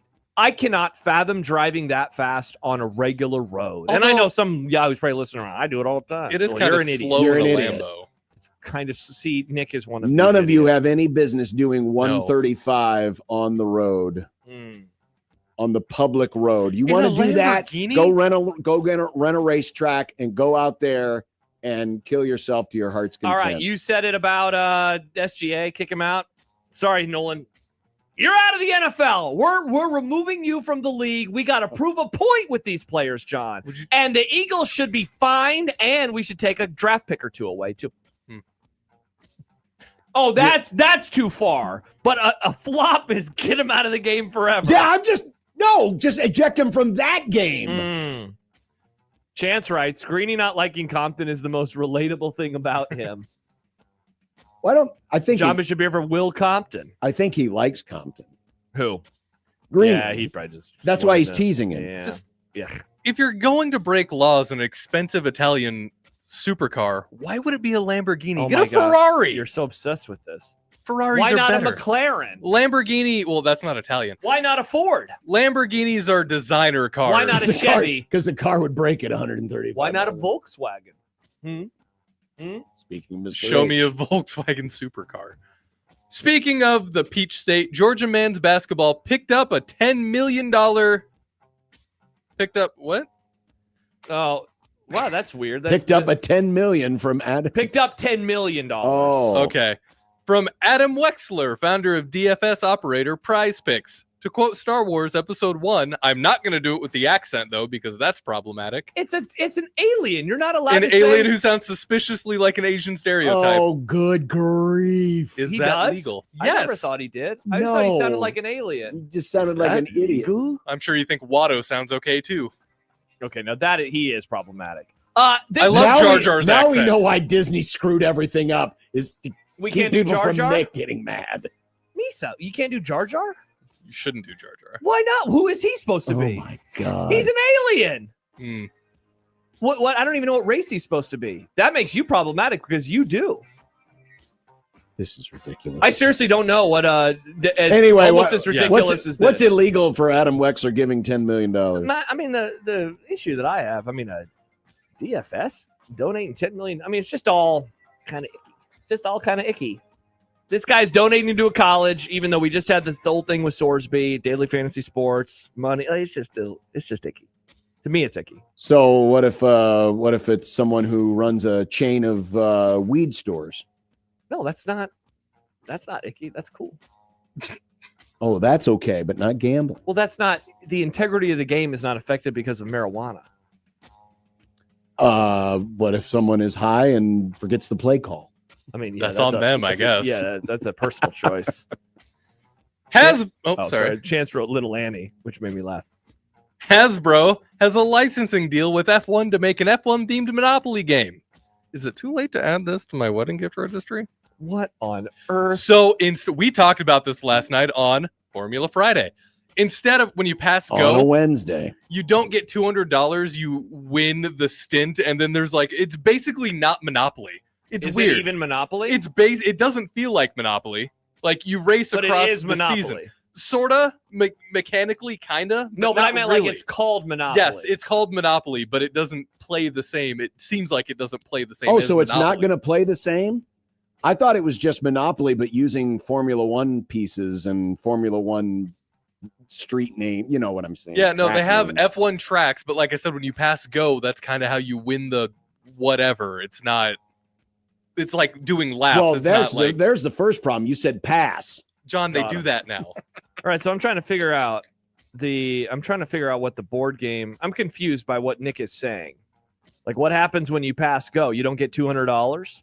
Yeah, I need to find the press release on the F1 website. It's really goofy. Okay, I'm looking at it right now. Here it Are is. you wanting to play this game? He was. I and then do out of curiosity. Okay, so when you pass go, okay, I don't. Oh, if I have to read for free, I have to put in an email. Okay. I just want to see the damn board. I got it. Players race around every location on the calendar, battling for championship points and wins as the season goes on. Instead of collecting $200 on pass and go, players choose their favorite F1 team and race their helmet tokens around the board's central track, competing to win the Monopoly Grand Prix. Wow, this feels very complicated. Right? Yeah, I won't be playing this with you, Nick. Don't invite me over for your Monopoly party. Seems like something I would play once out of curiosity and kind of shove in the corner. Mm. Trouble has hit the world of competitive eating. Joey Chestnut, the defending and 17-time champion of the Nathan's Hot Dog Eating Contest, will compete this year on probation. No, not because he ate vegan dogs. I Haha. wonder who wrote that one. But because he slapped a guy. What? Who did he slap? A guy. He was accused of slapping a Thank man you, in the Nick. face during a night out at a bar. He entered a guilty plea on April 20th and was sentenced to 180 days of probation. Oh, so he's like the Nolan Smith of the hot dog eating contest. In football, you drive cars fast. In the hot dog eating world, you slap people. And that makes him on probation. Richard Shea, the guy who always wears the goofy hat and the founder of Major League Eating, said this incident did not violate Major League Eating's code of conduct. I mean, just think about Major League Eating's code of conduct. Oh, my God. As it occurred outside any organizational event or activity, and it was addressed by local authorities. So thank God, Joey Chestnut, Joey Jaws, is still going to compete in our Nathan's Hot Dog Contest. I forget. Are you a fan of this thing? I have watched it. I have too, but like, do you watch it still? Like, are you still a fan of it? Where do you watch it? It's on ESPN. Yeah, they Really? air it live Oh, yeah. on ESPN. Yeah. I seem to miss it because I used to think it was at noon, and then one day it was on at 10 or 11 or something. Yeah, I think it's in the morning. Yeah, I don't watch it though. On Happer and Schaefer this year, they'll have the host guy, whatever his name is. They have Happer used to have. That's him on Richard Shea. on That's the the Happer show. co-founder of R.I.P. of Major League Eating. Juan Claude says he was challenging him to a hot dog eating duel. Finally, tonight, the guy who replaced Letterman is leaving the air. Will you watch the final Late Show with Stephen Colbert?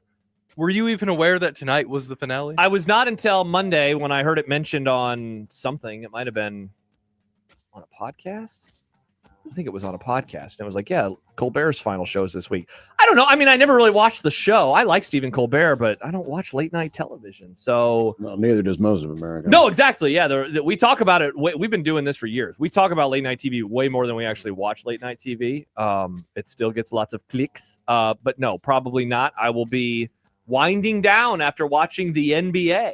We have a new episode of Hacks to watch tonight. I'll be watching Hacks. I found out while against my will listening to one of those right-wing nut job shows, and they were complimenting Colbert, saying they were going to miss him, which blew my mind. Handshake across the aisle. Well, that's because why were you listening to one of those shows? I was working on something. Oh, it was on in the building? Yeah. It's because the political talk complex, all it is just recording other people's shows and then reacting to what they say, and this is giving them one less show to have to record. Is that what they were saying? And react to. I guarantee. If No, they that's were not what genuinely complimenting him. Like, oh, I like his takes on things. I thought he always did late night really well. I know why John hates his guts. Because he's writing the new Lord of the Rings movie. I'm really excited for that. Wait, what? Stephen Colbert's a massive Lord of the Rings fan. He's like a scholar. Like he a knows super he can fan. he can speak Elvish. I'm not Oh, even kidding. good I'm Lord. not even kidding. Not even kidding. Yes, he should be thrown off the air for I doing know. that. Yeah. What a dork. It's making him money. It is. Well, it was making him money. And he's a fan. Well, no, the Lord of the I'm saying Well, the yeah. Lord of the Rings. And he's a massive fan, so you know it's going to be a great movie. And to celebrate, I think for Movie Club, we should finally do Fellowship. Let's go, Nick. I was scrolling on HBO Max the other day and I saw it sitting there and I thought, what a great movie. And to of course, watch. we have to watch the extended editions. But That's what- the only I one to forget, watch. What did John say he would do to get back at you? Pick Birth of a Nation or something like that? Which is a tougher Why look would for I him. pick a movie that Nick would obviously love? I don't know which one I would pick. I can't remember. He said that he had a movie. Oh, I know what it was. I don't even want to speak it into existence. Oh, that's not fair. Then I would have So to you watch- can torture me with your crap, but I can't torture you back. Correct. You have to remember it. It's not my fault that your brain is turned to mush and you can't remember the bad movie you wanted That's to pick. because I would never weaponize Movie Club. I'm not weaponizing Movie Yes, you Club. are. John, it's an Yes. important movie. We talk No, about it is. important I movies. don't care.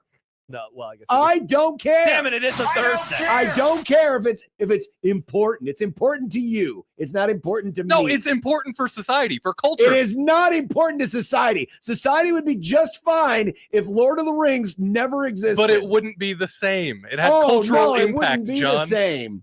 Well, yeah, it wouldn't be the same if this remote didn't exist. It wouldn't be the same if my beautiful Omaha Roncalli Yeti cup didn't exist. That's true. I would hate Actually, that this world. would impact me a hell of a lot more than if Mount Doom, the most originally named bad place in movie history, Wow, didn't trigger. exist. I mean, it was Oh a book no, first. not Mount Doom. Triggered. Again, every time John disparages Lord of the Rings, he's disparaging a World War I veteran. John in A on. troop. John You know who else was a World War I veteran? By the way, to go back to the flopping question real quick, Yeah. NQ10 Designated Skurs Hitler. writes flop 1, 1 foul and loss of possession. Flop 2, technical. Flop 3, technical and ejected. You definitely hate that one. That's too many. That's way too many. I'm just saying, if you really wanted to get serious, give everyone an ability to challenge, and if it is ruled a flop, Kick them out of the game. That's wild. would it not stop? I mean, it probably would fix some things. I There you agree. go. It just seems I am with harsh. John on this one, by the way. Stibbs- It needs to be harsh. Stib says, well, there's two comments. Stib says, yes, Death Star is real original, John. Baymon, John loving Star Wars, but calling Tolkien fans dorks is just sad. I mean, seriously, Star Wars and Lord of the Rings reach across the aisle and They really do. handshake me. Star Wars isn't even sci-fi. Star Wars is fantasy.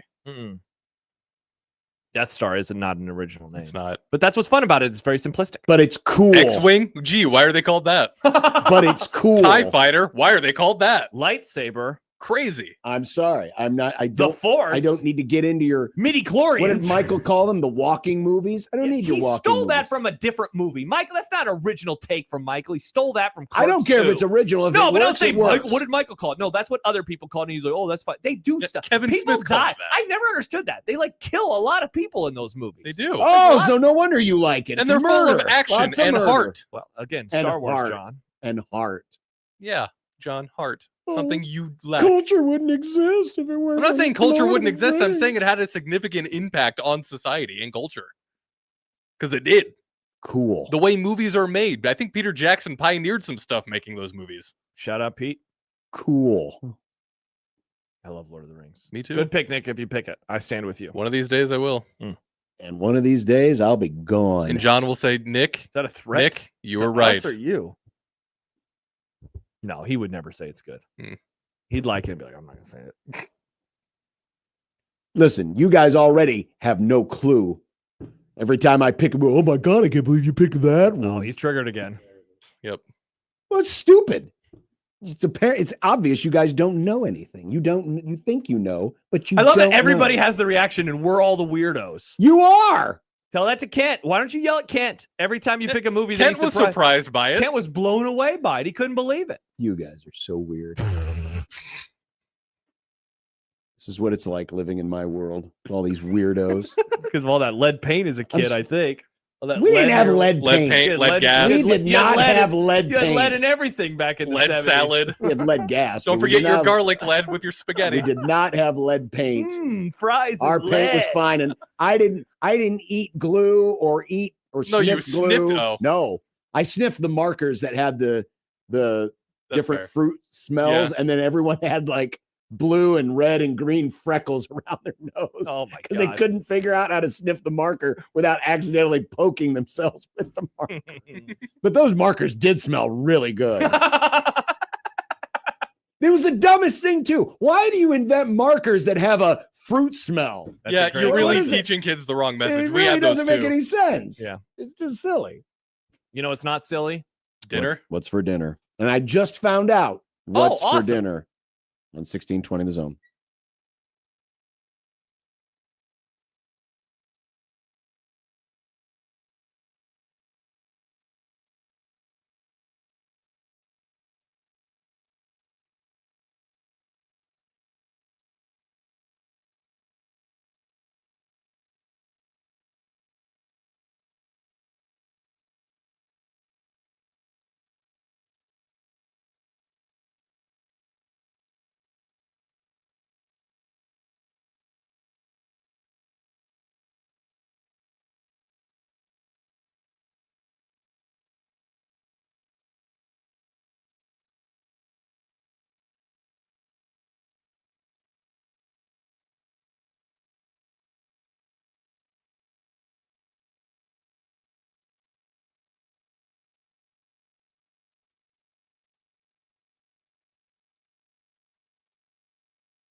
When you knock us down, we're going to get up. And on the way up, we're going to bite a kneecap off. Crust is good on your pizza, not your ass. I will eat your ass first. He's tough as a Woolworth steak. And then it's going to take 2 more shots to knock us down. All right. And on the way up, we're going to take your other kneecap. I'm ready to hang them up, gut them, and skin them, and chop them up. You know what? I'm ready. My daughters aren't starving to death. I'll eat my neighbors. And we're going to get up, and then it's going to take 3 shots to get us down. And when we do, we're going to take another hunk out of you. Cliff, what are you going to take away as your best memory from playing basketball at Boston College? Probably just like going out to eat. The wife has ordered, apparently there was a $10 special at Casey's. We're having Casey's pizza tonight for dinner. You're welcome. Last night, so it was turkey. I was right. It was cream turkey, which is basically you just chop up the turkey and you put it in the gravy, and you put it over mashed potatoes, stuffing, and there was cranberry sauce. It was good. Was it? It was very good. I ended up doing ham and cheese. I threw it in the air fryer to toast it up a little bit. Some fries. Pretty good. I ended up just doing a normal sandwich last night. Honey ham, cheddar cheese, onions, green pepper. It was delicious. Not a 40-minute sandwich? No. Tonight we are doing, we have some leftovers, and so we are going to make, she is going to make quesadillas. Nice. I don't remember what is going to be in them, but I'm sure that they'll be awesome. Plus we have some fresh chips, and we have some really good spicy salsa that we'll probably be finishing off. I'm looking forward to it. I don't know about tonight. No clue. So as we wrap up, Fox Sports 2 is we had it on one of the 4 screens, and they just showed Kyle Busch's last win. It literally happened just 5 days ago. That's crazy. And if you just missed the news, Kyle Busch has tragically passed away at the age of 41. He was hospitalized. We do not know the cause of death. But his gimmick, his thing was he would get the checkered flag and he would do a bow. He would gesture to the crowd and he would bow. It was a unique celebration. And man, it's stunning. I mean, seriously, 5 days ago. 5 days ago, he's winning a race. He looks perfectly fine. He's getting ready to race this weekend, and now he's gone. Rest in peace, Kyle Busch. We'll talk to you.